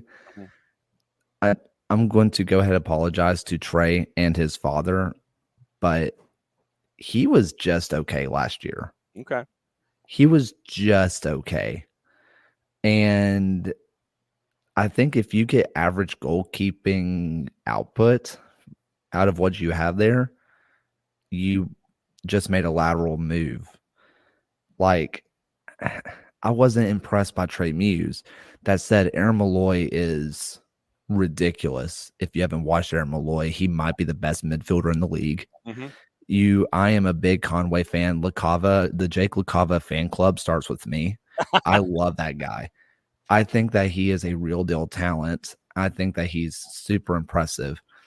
I think that Charleston with Ben Pierman and the continuity they have, I think a big part of people are missing out is Mark Segbers gets a full year. Mm-hmm. Like, he came over from Miami when it's just okay. Came over from the Miami. The Miami. I'm always the one that keeps people in line with it too. How dare I? Gotcha. But I think that you're going to see Charleston, I think, take a step forward. Losing Fidel Barajas is a lot, but also last year during the playoffs and other times, we didn't see Barajas that much anyway, and they were fine. Yeah. I think they're going to be okay. Some of the younger talent that's going to be out there this year, and this is for those that might play USL Championship fantasy, for those that do. I mean, there are some really talented young players that are going to be out there. For Vegas, you mentioned Vegas, and they're getting Edison Ascona on loan from Messi and Friends. Mm-hmm. And you're going to have Ascona out there. I'm wondering, frankly, if the folks at Vegas Lights have learned how to do a bat flip from Joey Bats myself, and I'm looking forward to that with their new owner out there at Cashman. Someone that you know from your coverage there in Birmingham with Maddie Corcoran. You've got Brendan Craig in El Paso. You've got Bryce Jameson at OCSC. Damian Loss, who was a top keeper in MLS Next Pro last season for Los Verdos. Austin FC 2. He's going to be at Lou City for Danny Cruz. Christian Nava in Mexico United. Naita Pickering, who we've been very high on for a long time, and his growth at Memphis 901. Marcos Rios at Colorado Springs. There's a lot of young talent that's going to be out there on display. Who else in your spot, Shadow, are some of the either the new faces to USL Championship and or League One, or the young faces in either of those leagues that we need to keep an eye on and sit there and go, oh, this is appointment television? Okay, there's a couple of places I want to go with this. First off, with Knight, I've been told that he only wants to go by Knight. Okay. No Pickering. Wow. Okay, so he's going the full Madonna, Tiger, Jack. Yes. Deal. Okay, got it. But when you have a name like Knight, why wouldn't you? Yeah, I absolutely. If you haven't had a chance to watch him, he is incredible. Mm-hmm. I think he's one you have to watch. Bryce Jameson might be one of the most interesting ones that you're going to see. You're losing Milan Olowski, who was their attack. I mean, I kind of joke about Legion being four guys of screw it. They're down there somewhere. Orange County was Milan down there somewhere. There you go. And guess what? He did it. Bryce Jameson's a guy who, when he played in the U17 World Cup, he did well. When he played in the USL Academy tournament, the finals tournament, he scored I think it was a 20-minute hat trick at 17 years old. It was gross. And I think he's a guy that can make a step forward. There are two guys, I think, in League One that you have to circle. And if you're a Georgia person, I think you already kind of know where I'm going. Jackson Corey is incredible. If Tormenta goes, he goes. Yep. It's one of those things that if South Georgia Torment are going to be competitive this year, it's going to be on the back of Jackson Corey. And the other one is in Charlotte. And I think you're looking at Omar Sis, who got 35 games last year as a 21-year-old. And he is your true box-to-box midfielder. He can do anything you want. Those are the guys that I would circle personally. Yeah, we caught up with Mike Jeffries earlier this week to get the Charlotte Independence lay of the land. Michael Valverde is looking for a little more in-depth discussion on North Carolina FC. Just talk about their new additions. Was at the final last year. They are stout. What do you think about NCFC in addition to the ways that they're building and bringing in folks? What do you think about North Carolina FC? I love North Carolina FC. I do. The big ones that we're looking at, you're looking at Paco Craig, who has the conversation of being the best center back in the league. Yep. You're looking at Lamar Batista, who came out strong last year, looks great. Another guy that was just underrated. You're looking at a Rodrigo da Costa, who is being added on top of Rafael Menzigan. You're looking at Colin Martin, who is your midfielder's favorite midfielder. You get Garrett McLaughlin, who is ridiculously good. Oh my gosh. Alex Anderson. Alex Anderson, yeah. Yeah, just incredible. Evan Conway over there. You can put together a starting 11 and a bench that competes with anybody. And that's the difference to me between Rhode Island and North Carolina, which you can say they are the two new teams. North Carolina, not that new. Yeah. But when you look at the bench that North Carolina has, if someone's hurt and you have to pluck someone from the bench, they're going to be fine. Mm-hmm. I am really excited about what they have. I think bringing back Jake McGuire is going to be huge. Bringing back a Railhawks legend and Akira Fitzgerald is pretty big if you are looking for someone to mentor the young guys. Yep. I love what North Carolina did. I think Colin Martin's going to be a big deal. Rodrigo da Costa adding on top of Anderson and Menzigan is going to be just ridiculously good. And I think people are going to be very shocked when they experience it for the first time. Wrapping up our time with Kaylor Hodges and at Kaylor Hodges on the 280 character app and at the USL Show with him and the band of renowned. One last question about USL League One. I have always posited in all of my interviews that USL League One is one of the toughest, if not the toughest league in this hemisphere to navigate on a yearly basis. Yeah. Because it is, I mean, it's a rock fight. It's a rock fight in a phone booth. And to try and get into the top six, to get into the postseason, you literally can go to the last week of the year and you could still have 9 or 10 teams chasing after all 6 spots. You've got a new team in Spokane, and now that gives you an even 12, 6, and I know they're trying to build the Western footprint, but are you anticipating the same kind of, oh my God, craziness in USL League One that we have seen ever since the league came online? Yes. Yeah. Spokane's an interesting one to me because they've added a lot of players that never really got a chance in the championship. And then they bring over players in League One who are great. I mean, if you're looking at Luis Hill, probably the best central attacking midfielder in the league last year. And it was chock full of great central attacking midfielders last year. I think that Spokane's a boomer bust. When you look at the championship players they brought in that didn't really get their opportunity, they could be great. They could be getting their time to shine. It's not like they brought in kind of like what Knox did last year of all stars from yesteryear. They brought in the unproven talents from last year. And I think that could go well, but also I think Spokane might find out why they were unused. So that's always a scary situation to be in, especially since the gap between the championship and League One is not that big. Mm-hmm. I think you're also going to see a team like Lexington, who a lot of people have as their top team. They blew the salary cap, man. They're just like, back up the truck and we'll pay Cameron Lancaster whatever he wants. I mean, John and I talked about it last night. John Morrissey at USL Tactics. There you go. we don't think they're the top. We think they're like top 3. Okay. But we're both in unanimous agreement that Ford Madison's the best team in League One. Really? Their defense is ridiculous. The players they brought back in are great. Cheney is going to get more double-digit goals. They're great from top to bottom. And then you have your Union Omahas. You have guys like that. You have Northern Colorado, who has retooled after losing Armand and Rogers, 2 of the best teams or players in the league last year. It's going to be crazy. It's going to be ridiculous. To kind of speak to how crazy it was, if you weren't following 2 years ago when South Georgia Tormenta won it, on the final day of the season, they could have either finished second or missed the playoffs altogether. Correct. That was a possibility. They could have missed the playoffs or finished second, and that was on the last day of the season. I think it's going to be exactly the same. And we're looking forward to it. So this officially kicks off all of your visits for you and the friends at the USL Show.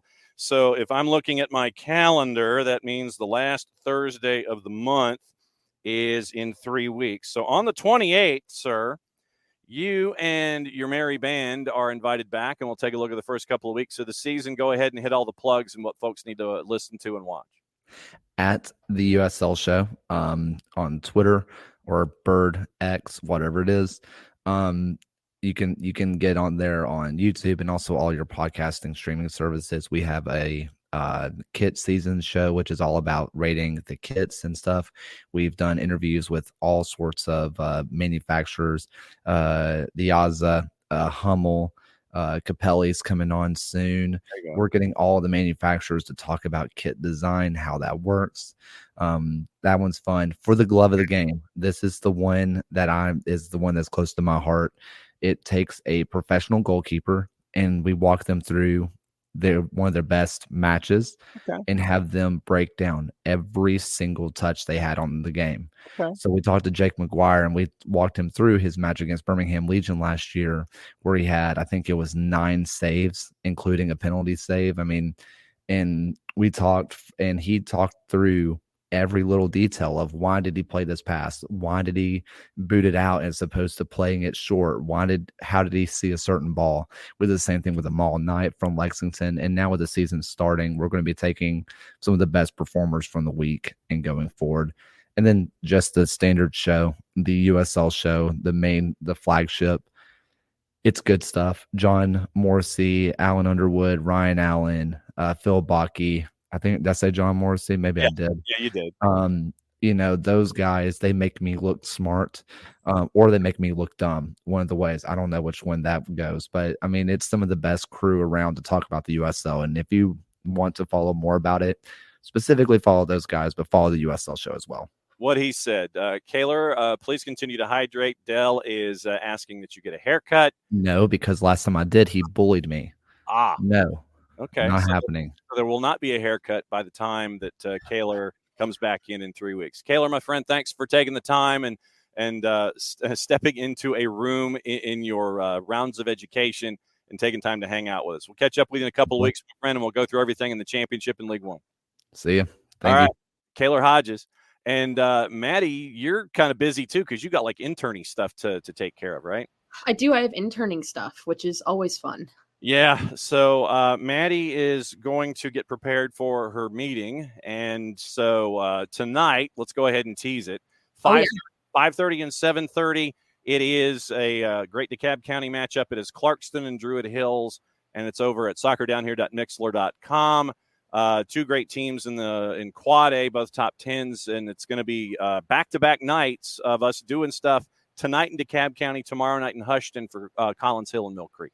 Absolutely. And if I'm not mistaken, if you want to go check out Soccer's in Session, it was the girls episode yesterday. It came out yesterday. The boys is going to be coming out later today. But I believe because Druid Hills, this is their first region game. Clarkson has already had one, and they won that match. And they're both coming into this. It's like a brand new thing. So it's pretty cool getting to cover another first region game. It's pretty awesome. It's going to be a fun one. Yep. Our live site, soccerdownhere.mixler.com. Clarkston, Druid Hills doubleheader tonight from North DeKalb Stadium starting at 5:30 over on the live side. Maddie, we will see you this afternoon and this evening over at North DeKalb Stadium. absolutely. Make sure you all check out Soccer is in Session, the boys episodes coming out later today. I'll be talking to Collins Hill and Mill Creek's head coach ahead of the boys match on Friday. There you go. So, Maddie, as always, thanks a lot. We'll catch up with you later. And now, all right, I'm going to do the promos now. Opening kickoff brought to us by our friends at Kickoff Coffee, kickoffcoffeeco.com. I know I'm doing it like an hour and a half in. There's your QR code for those of you who are watching on Twitch, on YouTube's, and on the 280-character app. Don't forget, you get to click on that QR code. Don't forget the code SoccerDownHere15. You get 15% off your purchase. They, in turn, take 10% reinvested into the youth game, youth initiatives that they have earmarked from our friends at Kickoff Coffee and at kickoffcoffeeco.com. So that's your promo. When it comes to, we talked about what's going on with players and such. We talked about Matias Rojas with our from our friend Michelle Kaufman with Messi and Friends. It looks like Robert Taylor also wants a new deal down in Miami. So we'll see if him apparently saying that publicly or to people, how that endears him to the surroundings there with Messi and Friends. And so you got that. You've got a couple of other things this morning, and they are, and like I said, I'm blowing through the headlines because this is a jam-packed show, and we're trying to get everything squared away. Leicester could be at risk of profit and sustainability, and they're in the championship, and they're trying to get promoted, so they've spent a boatload of money. From our friends at The Athletic, and when it's once again, what we always say about more than one reporter, it's a big deal. Rob Tanner, Matt Slater. Leicester remains at risk of a PSR breach despite an independent panel ruling the club do not have to submit a business plan to the EFL.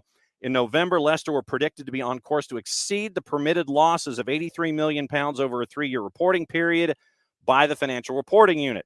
Asked to submit a business plan to demonstrate how they would comply with spending limits. Premier League clubs, on the flip side, remember, it's 35 times 3. It's 105 over a 3-year period. Maximum of £13 million is permitted in the Championship. Leicester recorded losses of £92.5 million for the financial year ending May 31, 2022, on the back of a £31 million loss for the previous year, £67 million loss for the year ending May of 2020. But as PSR work in a 3-year cycle, that one's out. So the club accounts for the 22-23 season set to be released. Remember, we talked about Everton, and they're being investigated. Nottingham Forest is still being investigated. So the EFL states the decision could result in amending future financial rules to ensure all clubs are treated equally. So there's that involving Leicester. Also on the board this morning, as we blow through two Brighton fans from our friends at Talk Sport, two Brighton fans were stabbed in Rome ahead of a Europa League clash. So, I guess that qualifies as stupidity down here. Abby, good morning. Thanks for hanging out with us as you always do. Dell, it's always good when we can catch up with Kaylor and, get the USL Championship, USL League One perspective on things. And I'm going to keep doing opening kickoff stuff and just blow through headlines until Niko gets here. So all around, let's see. Chelsea reveal a £90 million loss from our friends at The Telegraph. Doubts grow over the club's ability to meet PSR. Once again, we mentioned that Newcastle had a big first-year number, or had a big number the last time that they had announced their figures. Chelsea, £90 million loss before tax in the 12-month period up to June of 2020, the end of June 2023. The latest loss on the back of the previous year's 121.4 was revealed in the accounts of Blueco 22, the company through which Bowley Clearlake bought Chelsea from Roman Abramovich. They also own Strasbourg, and they announced a £653 million loss after taxes for the period March 2 of 22 through June 30 of 23. Yeah, Adele, we did talk about Steve Cherundolo. It is a $10,000 fine for, how was it phrased by Major League Soccer? Public, that was not public discourse, but it was, where is it? It was a fine. So is it technically a disco? The $10,000 fine. I can't find it. $10,000 fine by Cherundolo. And So because he said what he said, basically, and there's an official wording for it. Yeah, $10,000 fine for Steve Cherundolo. And we were wondering how those fines get paid. We think that there's a kitty. They got like a bucket or a safety deposit box in the office, and they just sit there and wire the money to the league office. So Chelsea remain insistent the club can operate within Premier League's PSR and UEFA's FFP. But once again, it's got to be a 3-year, a £105 million loss. Chelsea's got some work to do. Leicester might have to have a massive sell-off if they get promoted into the Premier League, and then they'd have to rework it. And so Leicester might be one of those pogo teams from like 21 to 27 and just go up, come down, go up and come down. So it will be intriguing to see what happens with our friends at Leicester. And I know that Jason Nix, who is our faithful Leicester fan, probably is going to hear that information, and he is going to go screaming into the void for what is being divulged. Let's see. Gary O'Neill looks like he might be getting a new contract at Wolves, considering that right now they are 8th. And there you go. That'll be opening kickoff. Brought to us by our friends at Kickoff Coffee and kickoffcoffeeco.com. There's your QR code. For those of you who are watching on Twitch, don't forget, you use the code SoccerDownHere15 at Kickoff Coffee and kickoffcoffeeco.com. You get 15% off your purchase. They, in turn, take 10% reinvested into the youth game youth initiatives from our friends at Kickoff Coffee and kickoffcoffeeco.com. It's the last half hour of the show on Thursday. That means one thing. It means that we check and see how many cups of coffee our buddy Niko Moreno has had, and it's time to bring him in to discuss everything from the Pacific perspective. Niko, my friend, I salute you. Welcome in on a Thursday to wrap up the show. My man, what's going on, John? SDH family, I got my second cup of coffee, little Juan Valdez cup in my hand. Having some really good coffee. It's been an exhausting week, really, man. There's been a lot going on around MLS. There's some real highs for some teams, some real lows for others. So, lots to talk about. But, it talks to what's going on around the area, man. I mean, the soccer realm, it's really hitting off. Jarrett mentioned yesterday that for some reason Seattle just isn't allowed to have nice things. You sign De La Vega, and he comes out of the blocks, and everybody is seeing the promise that's attached, and now he's out for the next 6 to 8 because of a hammy. What's the vibe been like, seeing someone come on like a flash, knowing what he could bring to the table, and then have that just completely squashed? So I guess we're starting with the lows, huh? Yeah, man. That's the best. Big news, brother. Yes, it's tough. It's bad news all around for this Sounders team. The fan base had one thing to hold on to, one silver lining that they saw in 2 games where the team was underwhelming for one reason or another. I understand that there's injuries. I understand that there is a chemistry and a learning curve that's happening that maybe the coaching staff did not see coming. But now you add on the fact that this young DP, first in franchise history, that was as good as he was in small moments, in short moments, and we'll talk a little bit about that because they played him at 2 different positions. But in both of those, there was just flashes of what he could do passing-wise, dribbling-wise, just an exciting player, creativity. Every time he got on the ball, it was something exciting was happening.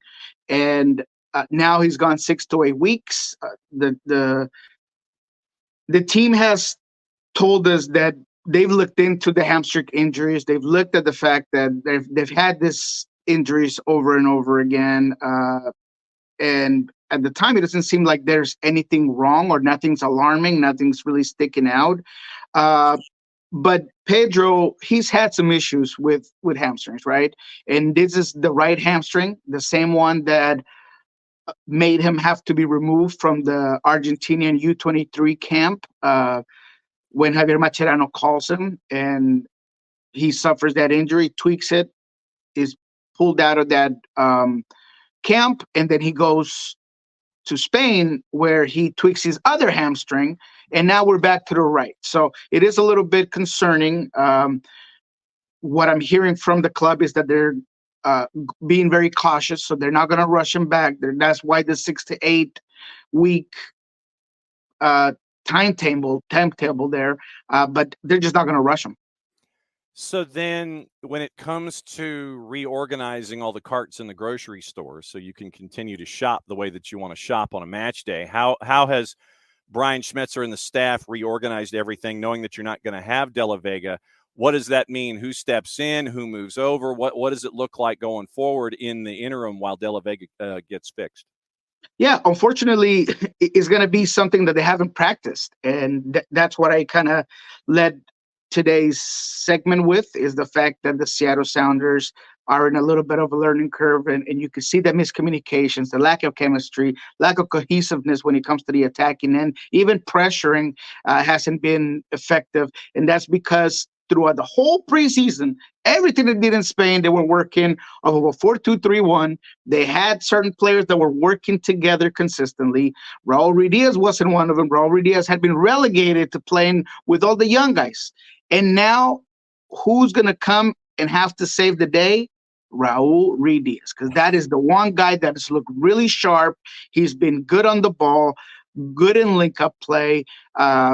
We talked to Jordan Morris yesterday. He kind of surprised me by calling him. He's been playing like a little bit of a 10. And, I wouldn't go that far into saying he's playing like a 10, but he's definitely that second striker that is linking up play, that's pulling up defenders from him. And that's how you're going to have to reshuffle this board, right? You're going to have to go into a 4-4-2. You're going to have to forget about playing with a cam at this point, because Albert Rusnak's still not ready. He won't be ready for Philadelphia. Maybe against Colorado at home, perhaps he'll be back, and then maybe once again you reshuffle.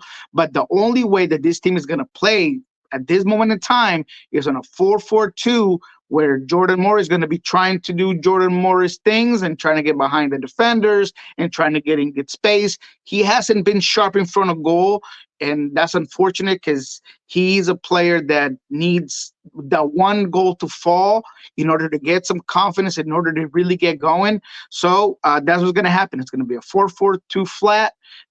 Christian on the right side, Leo on the left side, Jordan Morris and Raul up top. And in the middle, because Joe Paulo's still not ready and he wasn't at practice yesterday, my guess is that they're going to go with the young squad again in Josh Atencio and Obed Vargas. So I really do think that this team is going to have to put their money where their mouth is in terms of the depth of this team coming into this season. We talked about this team being really deep, and now the young guys are going to have to really show how deep this team is.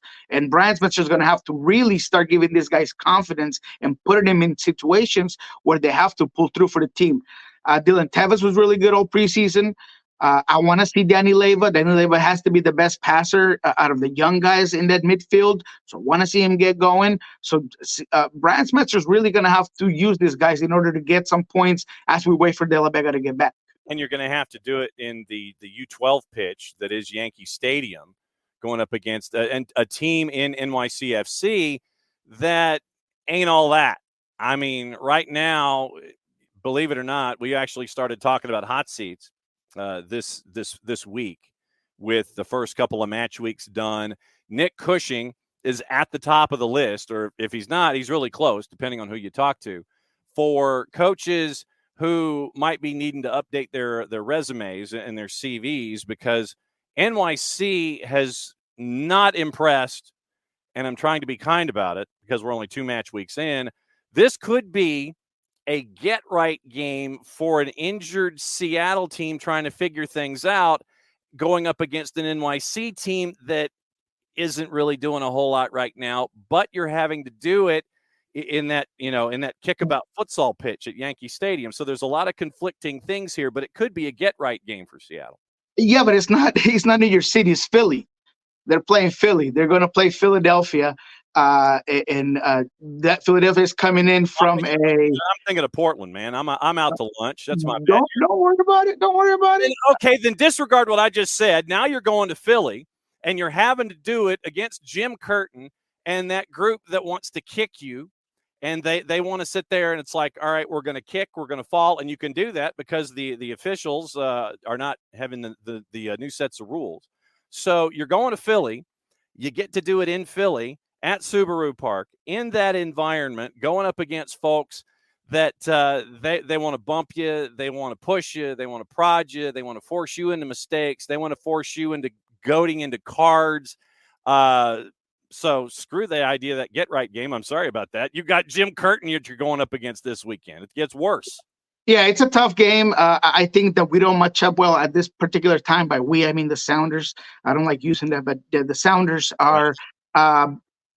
I don't feel like they match up well because of that. That's a very experienced midfield. That's a team that really gets forward. I want to see. This Seattle team hasn't really been challenged other than against LAFC. And now you have a whole different pairing of center backs in Javier Arriaga and Jackson Reagan. So you saw Ure against Pachuca getting good positions, didn't quite put it away. Gastav should have probably had that game for Philadelphia. So they did create some really good moments there offensively. So I think Seattle's going to struggle. I don't know if they match up well. We'll see how the chemistry between Jordan Morris and Raul Ruiz goes into this game, because that's a good defensive team as well. You said it. They're physical. They're not afraid to go to those dark magic moments and giving you some of that, shuffle and elbow and, here and there. So, it's going to be a tough game for Seattle. I don't think that they'll come out with a win in this one. They would be fortunate to get a draw.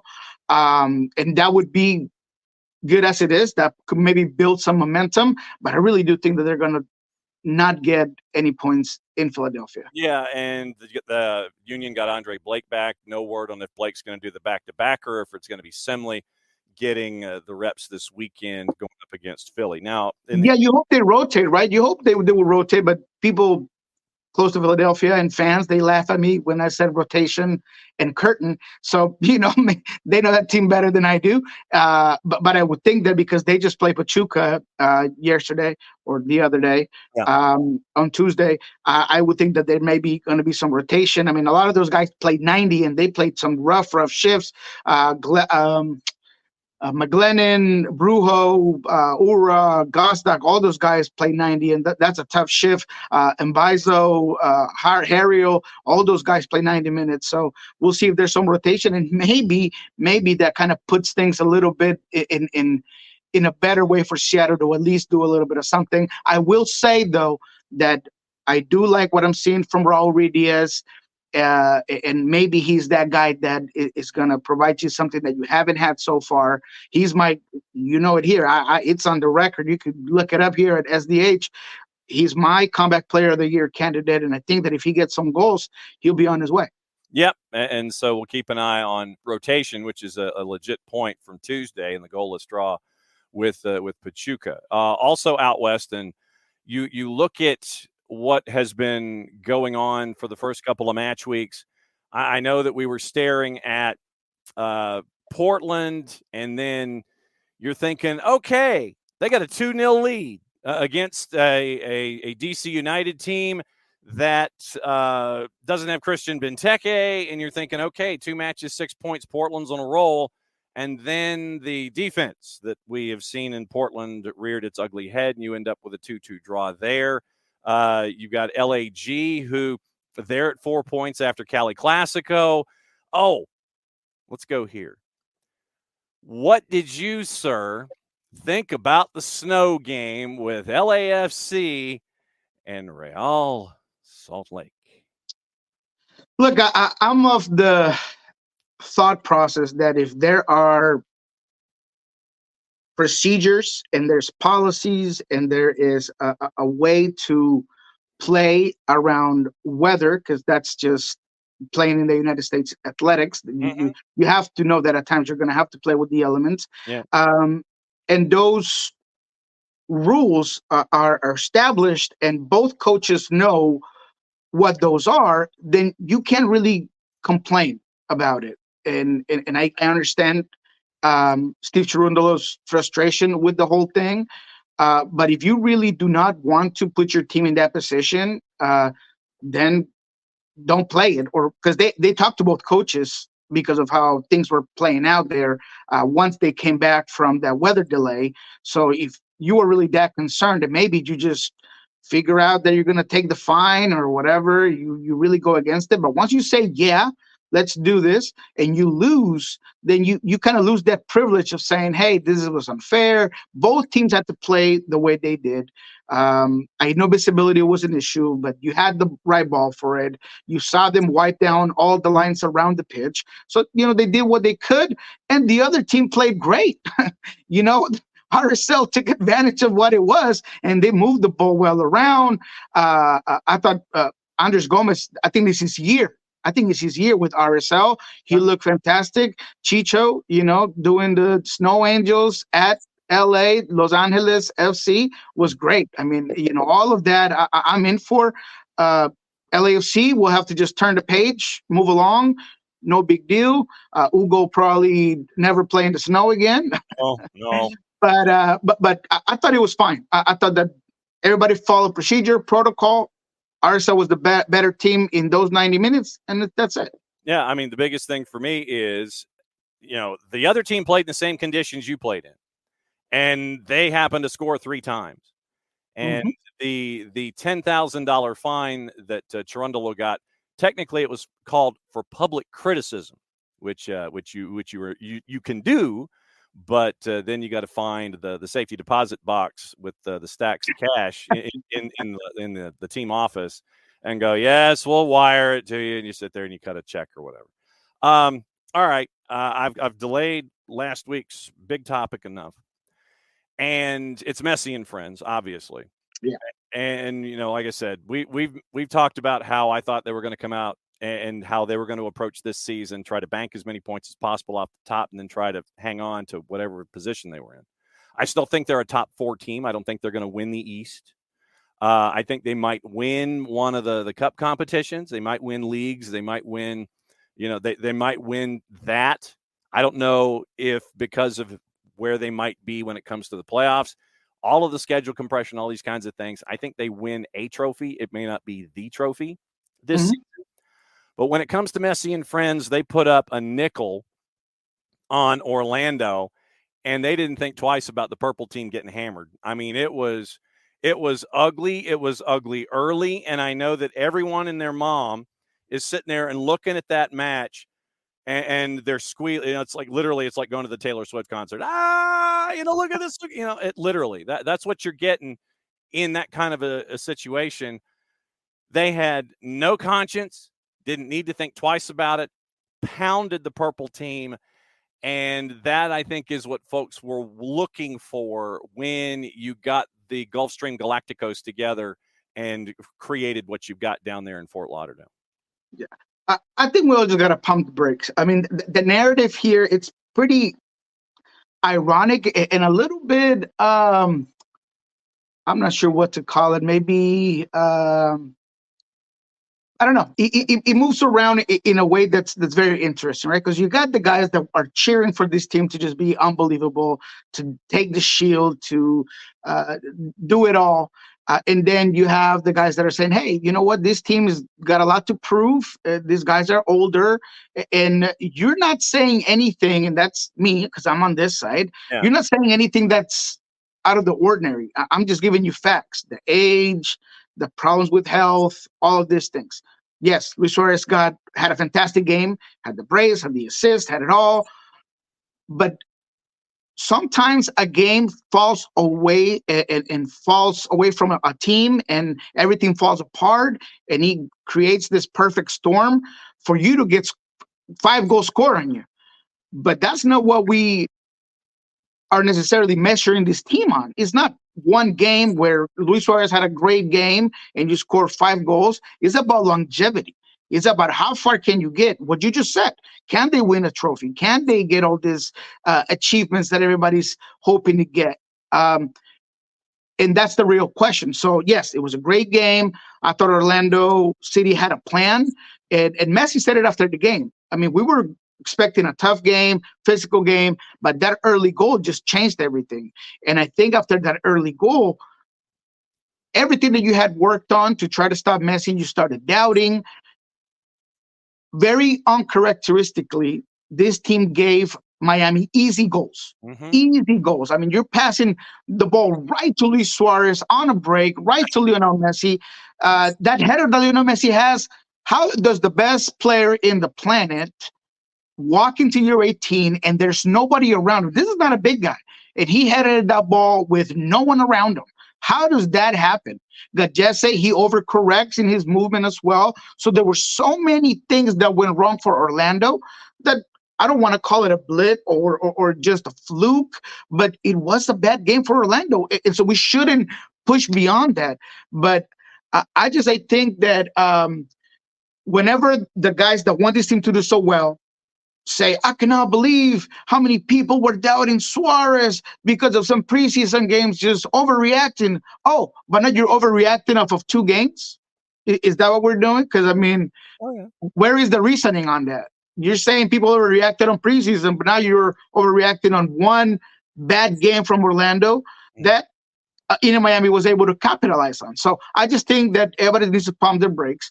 We'll see how this team does. I think that they're a deep team. I think they have some good quality players, but we'll see how it all plays out. We'll see how it plays out. All right, Niko, at El Rolo NW, at Sports Pulso, at the Soccer Bar, and it's time for Cliffhanger. It is that time of the week where we roll through the schedule, and I can give juice boxes. I give the juice boxes. Niko will either let me continue talking and go to the next match, or he will say stop, and we will talk about the match in particular, and we'll rock and roll through the schedule for the week. Now, 2 matches, 2 o'clock on Saturday afternoon. The one that I was trying to credit as a get-right game for Seattle, which is, in fact, a match for Portland to play in the bandbox at Yankee Stadium to take on NYCFC. NYCFC is favored at a -114 with everything that they've gone through already this year. I like the draw at a +260. Portland to win at Yankee Stadium is a +305. I like that 305. I like that 305. I really do know exactly where you were getting at with New York City FC. Yeah. They have been bleak. They have been anemic. They have been irresponsible with play. I mean, the fact that Sands, your experienced center back, someone that should probably be a guy that is a role model for other players within your organization, takes a cheap shot, gets sent off. You are already getting dominated by St. Louis in many parts of the field, and you go and do that. It just tells me that there is a problem with leadership. There's a problem with that coaching not being able to really affect what players are doing on the field. Like I said, they've been easy to score on. They have not been able to score themselves. Santi Rodriguez at times looks way too by himself. The fact that Pompeo was able to get through 3-4 players into your 18 and put it away on the right post of the goalkeeper, that simple, that easy. Nobody grabbed them. Nobody hit them. Nobody, they did nothing. They just watched him like cones just go around and score this goal. So I think that Timbers, with how good they've been, the quality that they have, the momentum that they're carrying, I think they'll go in and get a win at New York City FC. All right, that's a +305. Toronto's hosting Charlotte at home. They're favored at a +116. Night side, Atlanta United, I can't let you go, obviously, any further. Atlanta United, home opener, -135, going up against New England, who was pretty comfortable in a half-rotated side, taking care of business against our friends from Costa Rica, Alajuelense in the CONCACAF Hemispheric Extravaganza. The draw and the Revs on the road are within the margin of error in and around +315. What do you think? I don't even put any juice boxes on this one, but I like Atlanta winning. I will go for it. I'm going to just dive right in. I think that New England, they will have some handicapping situation when it comes to rehab, and the game that they just played. Chancalay looked fantastic against Alajuelense. There's no doubt about that. He's a great player. He's going to be a guy that he's going to be an X factor for the New England Revolution. But defensively, I thought that even old Joel Campbell was getting into some positions to score some goals. You've heard me talk about New England and why I think that there's a lot of holes there with Caleb's team. So I am going to go ahead and take Atlanta in a get-right game, a big, I don't want to call it a blowout, but I think they'll score a couple of goals, and they'll take this one. I'll put up a couple of numbers. I like how you think. Crew hosting the Fire, they're a big favorite at a -175. Red Bulls, favored at a -154, hosting FC Dallas. Purple Team, favored at a -111 against the Loons, Minnesota United, who are still waiting for Eric Ramsey to get to this side of the Atlantic at a +284 in the draw, +272 for Minnesota United to win outright. Philadelphia, you mentioned your match. Philadelphia on the plus side, favored at a +114 in the composite. Seattle on the draw, both at a +239. Austin in all caps, St. Louis City. Austin favored at home at Q2. Boy, do they need one. I'll take it. Okay. Austin. I'll take St. Louis. Austin, I mean, you saw them play here at Lumen Field. There was nothing special about them. Mm-hmm. I think that there should be a warrant out for Rigoni's arrest because he has been stealing money from Austin for far too long. Even when Jossie came in, I didn't think they were any more dangerous. Yeah. I think that they open up a little too much. Those passing lanes get wider and wider as the game goes along. When they go into a deep block, that's probably when they're at their best. That's what they did against Seattle. I would just block shot, just get a lot of numbers behind the ball. But I think that St. Louis, with their pressure, with their athleticism, with how well they've been playing, man, and Pompeo, man, he's a guy that's on the come up, man. He is really looking good for that team. Danaran is on a tear. Klaus is going to be what Klaus does, hopefully doing some of the things he did last season. I just think that St. Louis is going to beat down on Austin, and I'll take that for sure. I'll put some juice boxes on that. At a +206. RSL hosting Colorado. They're favored at a -143. You don't know which Colorado you're going to be getting so far these days. I think RSL takes care of business. LAFC at home late, hosting Sporting at a -159. LAFC at home at BMO, a -159 as Sporting Kansas City comes to town, north of +410 for Sporting Kansas City. By the way, LAFC, they're up to 21 players on their active roster. They've actually added folks. So they don't have 17 or 18. They're up to 21. Let's see how many of them have thawed out after what happened last week. Late game Saturday night, San Jose on the plus side favored against Vancouver at a +117. Now the teams that played in CONCACAF, they got pushed to Sunday.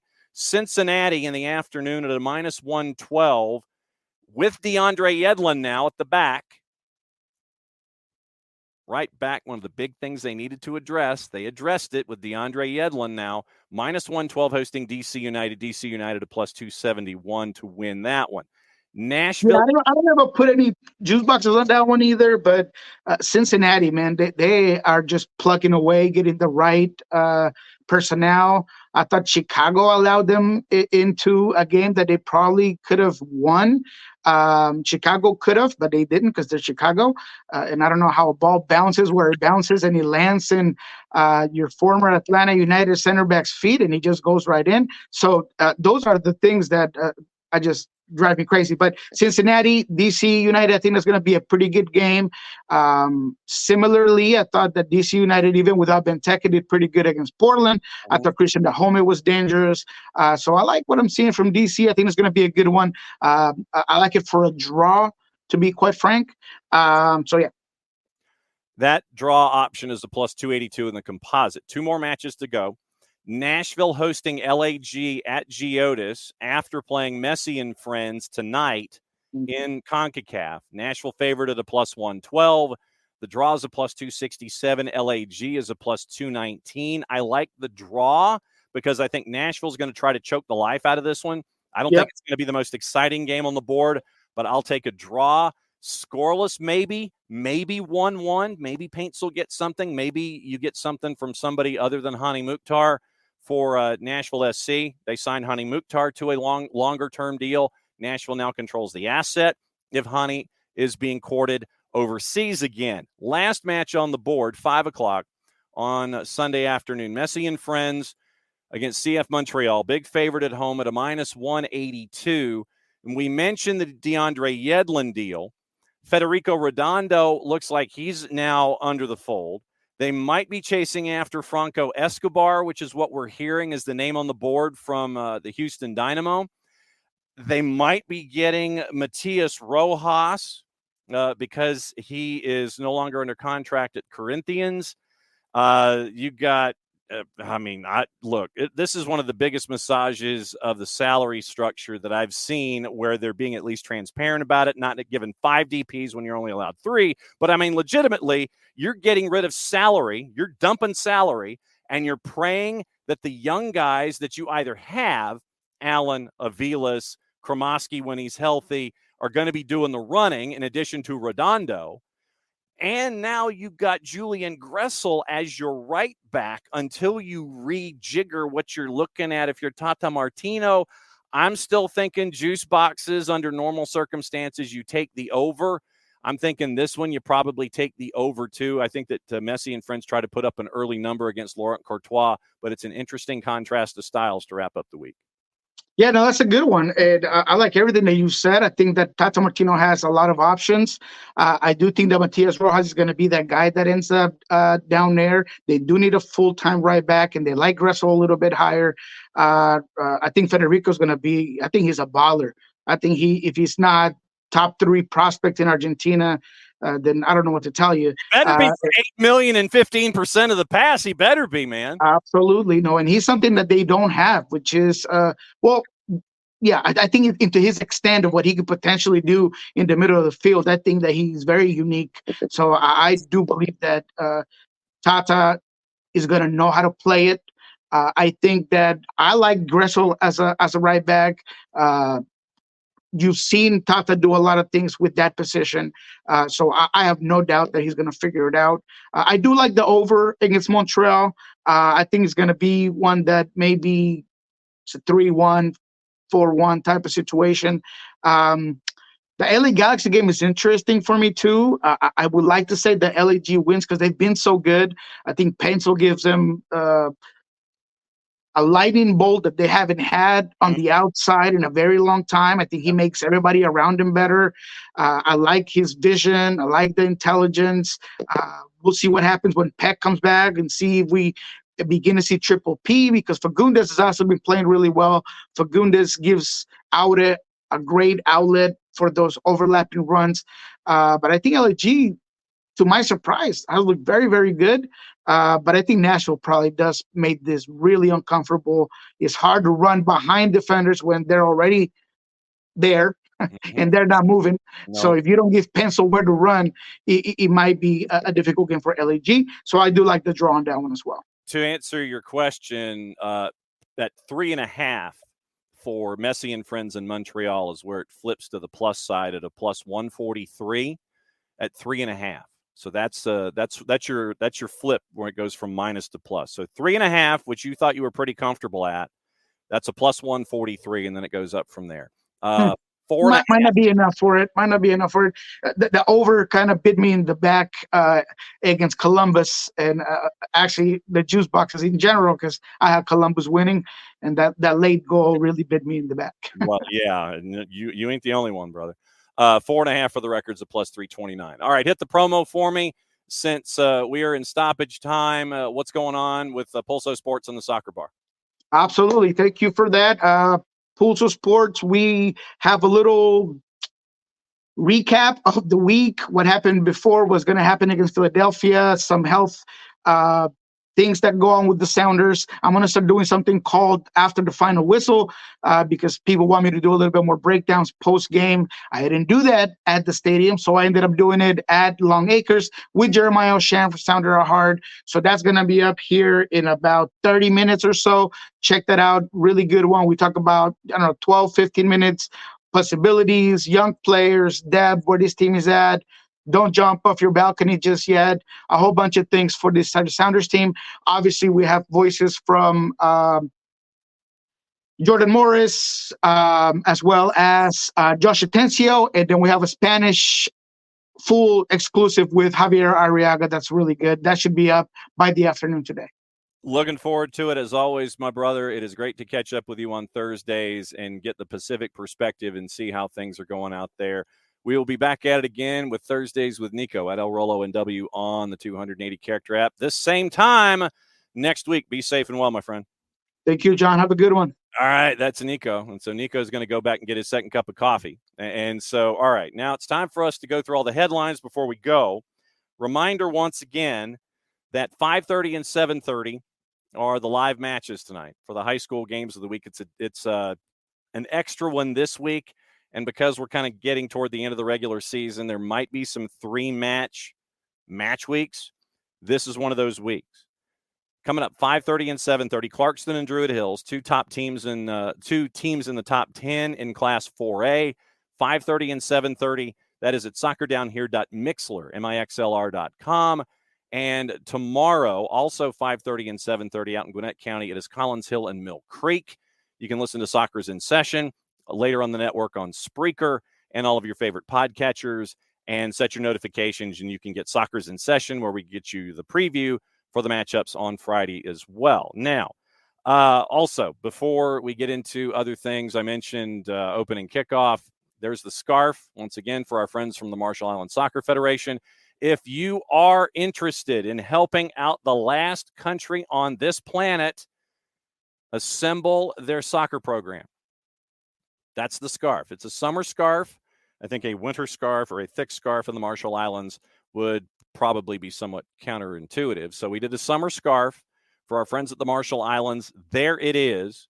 You can DM the show. You can DM me. You can shoot me a note on Twitter. You can email me, email the show, whatever. If you are interested in helping out the Marshall Islands, that is $32.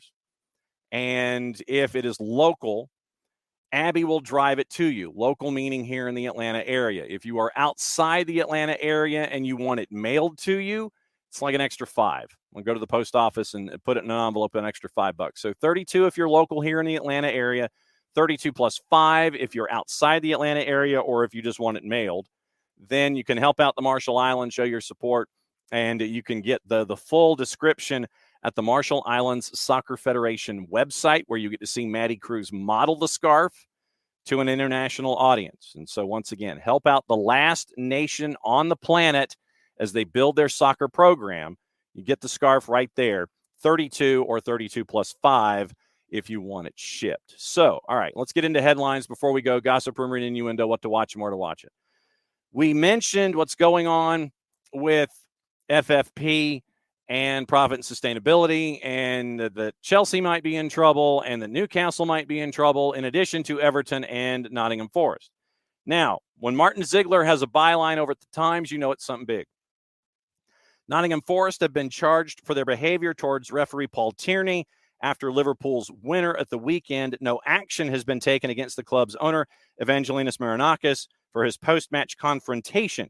Forest's assistant coach, Stephen Reed, has also been charged for using insulting and abusive language both before and after he was shown the red card during the protests of the 99th minute winner. Marinakis went on the pitch at the final whistle, followed Tierney down the tunnel, though it's understood that there is no mention of him in the referee's report. FA spokesperson came up with a couple of sentences. Forest and Stephen Reed have until March 13th to respond. And once again, Nunez, 99th minute winner, came 2 minutes later. Ball had gone out of play. Forest were furious as they claimed the mistake of not giving them the drop ball, which should have happened. We talked to Bart about it on Monday. Tierney will not referee a match this weekend in the Premier League, but will be VAR for Arsenal and Brentford on Saturday. Mark Clattenburg, and this caught a little bit of heat. Clattenburg, who is now a referee analyst for Forest because of what happened in the Ivan Toney incident for the match against Brentford, where Ivan Toney moved the ball. Forest has brought in Clattenburg as an analyst. Clattenburg, quote, "They should have had the ball back. If the referee stops the game, he has to give the ball back to the team in possession that was forced when it's given to the keeper. With Liverpool scoring afterwards, you can see why they're aggrieved. I haven't spoken to the referee. I'll leave that to the club. I went to go into the referee's dressing room, but he," meaning Tierney, "wouldn't allow it." Well, of course, because you're a civilian, sir. And just because you have a history does not mean that you can drop in and say hi just because you want to. So now that, and especially now that you're a rules analyst or a reffing analyst for Nottingham Forest, that's not going to go over well.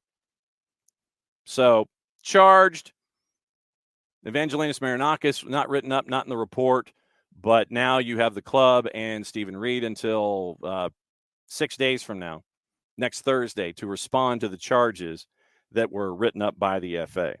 Also, let's see. Details of the Sam Kerr allegations have emerged. We're going to the Guardian. We're not going to the 3 or the 4-letter paper to talk about it. From Guardian reporters. The racial slur Matilda superstar Sam Kerr is alleged to have used against a British police officer was, quote, stupid white bastard, end quote, according to sources with the knowledge of the case.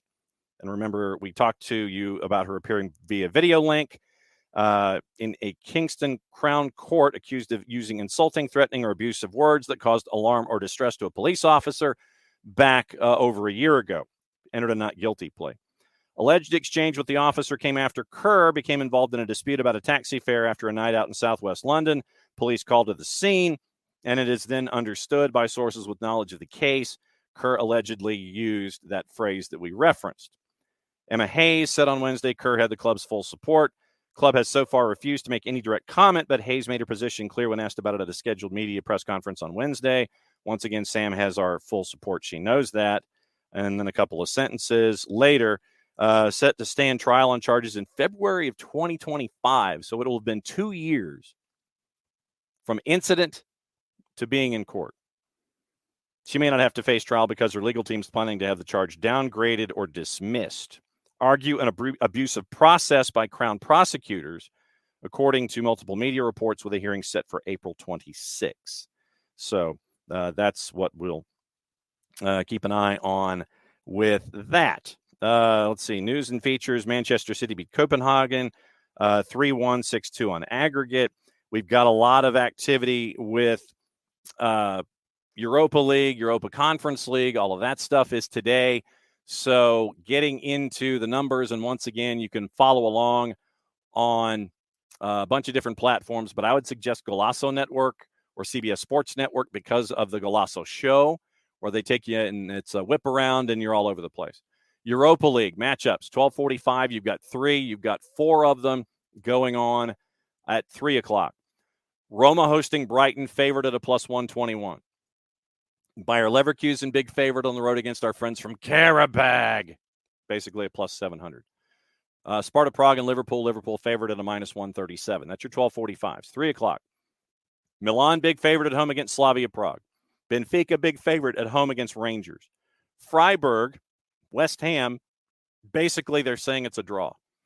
Both teams to win in the neighborhood of plus 173. Marseille hosting Villarreal. Marseille's favored at a minus 119. And then next week, playoffs or matchup number 8 with Atalanta and Sporting. Atalanta is favored at a plus 110. Conference League. That is going on today. And you got 4 at 12:45 and 4 at 3 o'clock. Villa favored on the road at Ajax at a minus 139. Club Brugge at a plus 143 favored at Molde. Olympiacos minus 154 hosting Maccabi Tel Aviv. Lille favored on the road at a plus 119 at Sturm Graz. Those are your 12:45s. 3 o'clock. Dinamo Zagreb favored at home against PAOK Salonika. Fiorentina favored on the road at Maccabi Haifa. Royal Union favored at home against Fenerbahce at a plus 127. Our friends at Servette, they are favored at home against Victoria Pilsen at a plus 125. So those are the your juice boxes for Europa League, Europa Conference League later today, once again kicking off at 12:45. Gareth Southgate, Thomas Frank among the options being considered by Manchester United if they choose to replace Erik ten Hag at the end of the year. Barcelona remain interested in Mikel Arteta to replace Xavi, but the Spanish club know it'll be difficult to appoint him. That's from our friends at Relevo. Liverpool, Arsenal, Manchester City battling it out for Joshua Kimmich, looking to leave in the summer. Any club wanting to hire De Zerbi would have to pay Brighton £12.8 million. Barcelona, Liverpool, Manchester United interested. Spain defender Marc Cucurella expected to be one of several big names sold by Chelsea this summer. We got into their money problems, so you'll know that. Bayern Munich ahead of Liverpool in the race to appoint Xabi Alonso if he chooses to leave Bayer Leverkusen. Manchester City Fullback Joao Cancelo wants to extend his Barcelona beyond this year. Liverpool interested in appointing Richard Hughes as sporting director after he confirmed he's going to leave his Bournemouth TD position at the end of the season. Seen as more likely to go to Newcastle, while Frederick Massara, who was director of football at AC Milan, and Nice sporting director Florent Gisolfi, others Liverpool could consider. Liverpool, Borussia Dortmund, PSG, keen on Alan Varela, but will have to pay Porto his £60 million release clause. Joelinton wants to stay in the Premier League if they can't agree to a deal beyond 25 with Newcastle. Chelsea keen to sign Athletic Bilbao winger Nico Williams. Spanish forward has a release clause, could mean he's available for £43 million in the summer. Also on Arsenal's radar, along with Pedro Neto from Wolves and Brentford's Ivan Toney. Ajax's Jordan Henderson has no regrets over leaving Liverpool, saying it was the best decision for all parties. And we mentioned what's going on with Leicester City. So that's your gossip, rumor, and innuendo involving what is going on today. We mentioned what's going on sadly with the fans at Brighton as we rolled our billboard back to 0 days since stupidity down here. So it's going to stay at 0. Hopefully we can turn the page tomorrow. Obviously, we get to turn the page on the weekend since we don't have any live shows. So we'll see.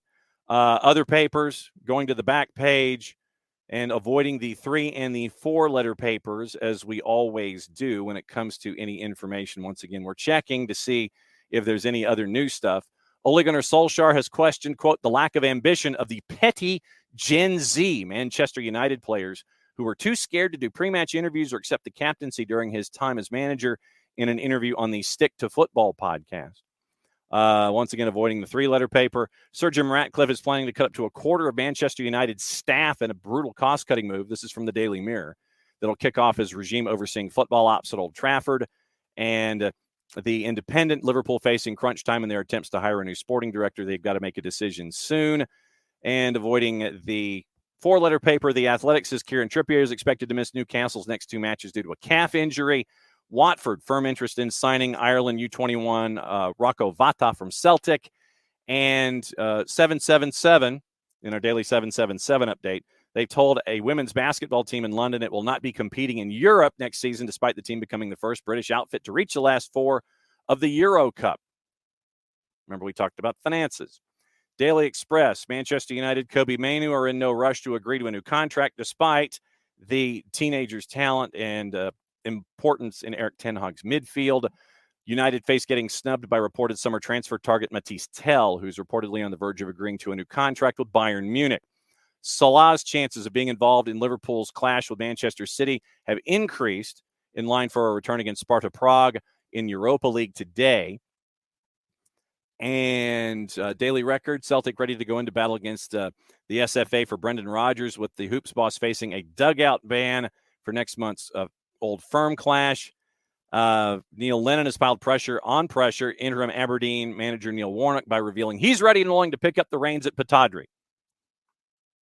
And I'm sure that'll go over well. So Neil Lennon, he's ready to get back at it with Aberdeen. Hey, if Neil Warnock doesn't work out, and he hasn't worked out so far, Neil Lennon, wink, wink, ready to come back. Wink, wink, nudge, nudge. How'd you do? So that is all that is going on. All right. Thanks to all of you that were with us today. That show was a sprint. Thanks to Maddie Cruz and the 1s and 2s. Thanks to Jarrett. Thanks to Bart Keeler, SoccerForUSPod, and at Bartimus Prime 19 for talking about what happened late night in San Diego. Late night East Coast time, early morning, late night in San Diego with the USWNT. Also, thanks to Jason, who's at practice for Atlanta United as they're getting ready for New England Revolution. And also thanks to Kaylor Hodges at the USL Show for letting us know what's on their minds as the USL Championship and the USL League One season kicks off this weekend in various forms and platforms. You got to keep the schedule straight with all of those. And thanks to Niko Moreno, as always, from our friends at the Soccer Bar and Pulso Sports to let everything go on from the Pacific perspective as we roll through match week 2 and get you ready for match week number 3. Tomorrow, outside of the Soccer Down Here Friday night game of the week with Collins Hill and Mill Creek, 9:30, our friends from Beyond Goals Mentoring. Maybe we can catch up with a mogul as he's getting ready for his first ever match with Rhode Island FC.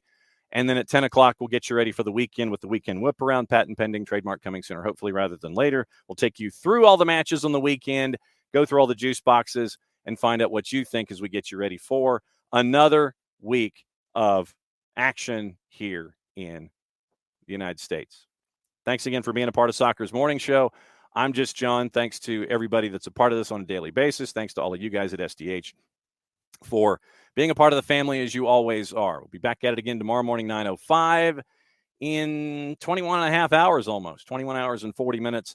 Since it is the end of the show, mucho platiel, play it safe. It means I get to do this.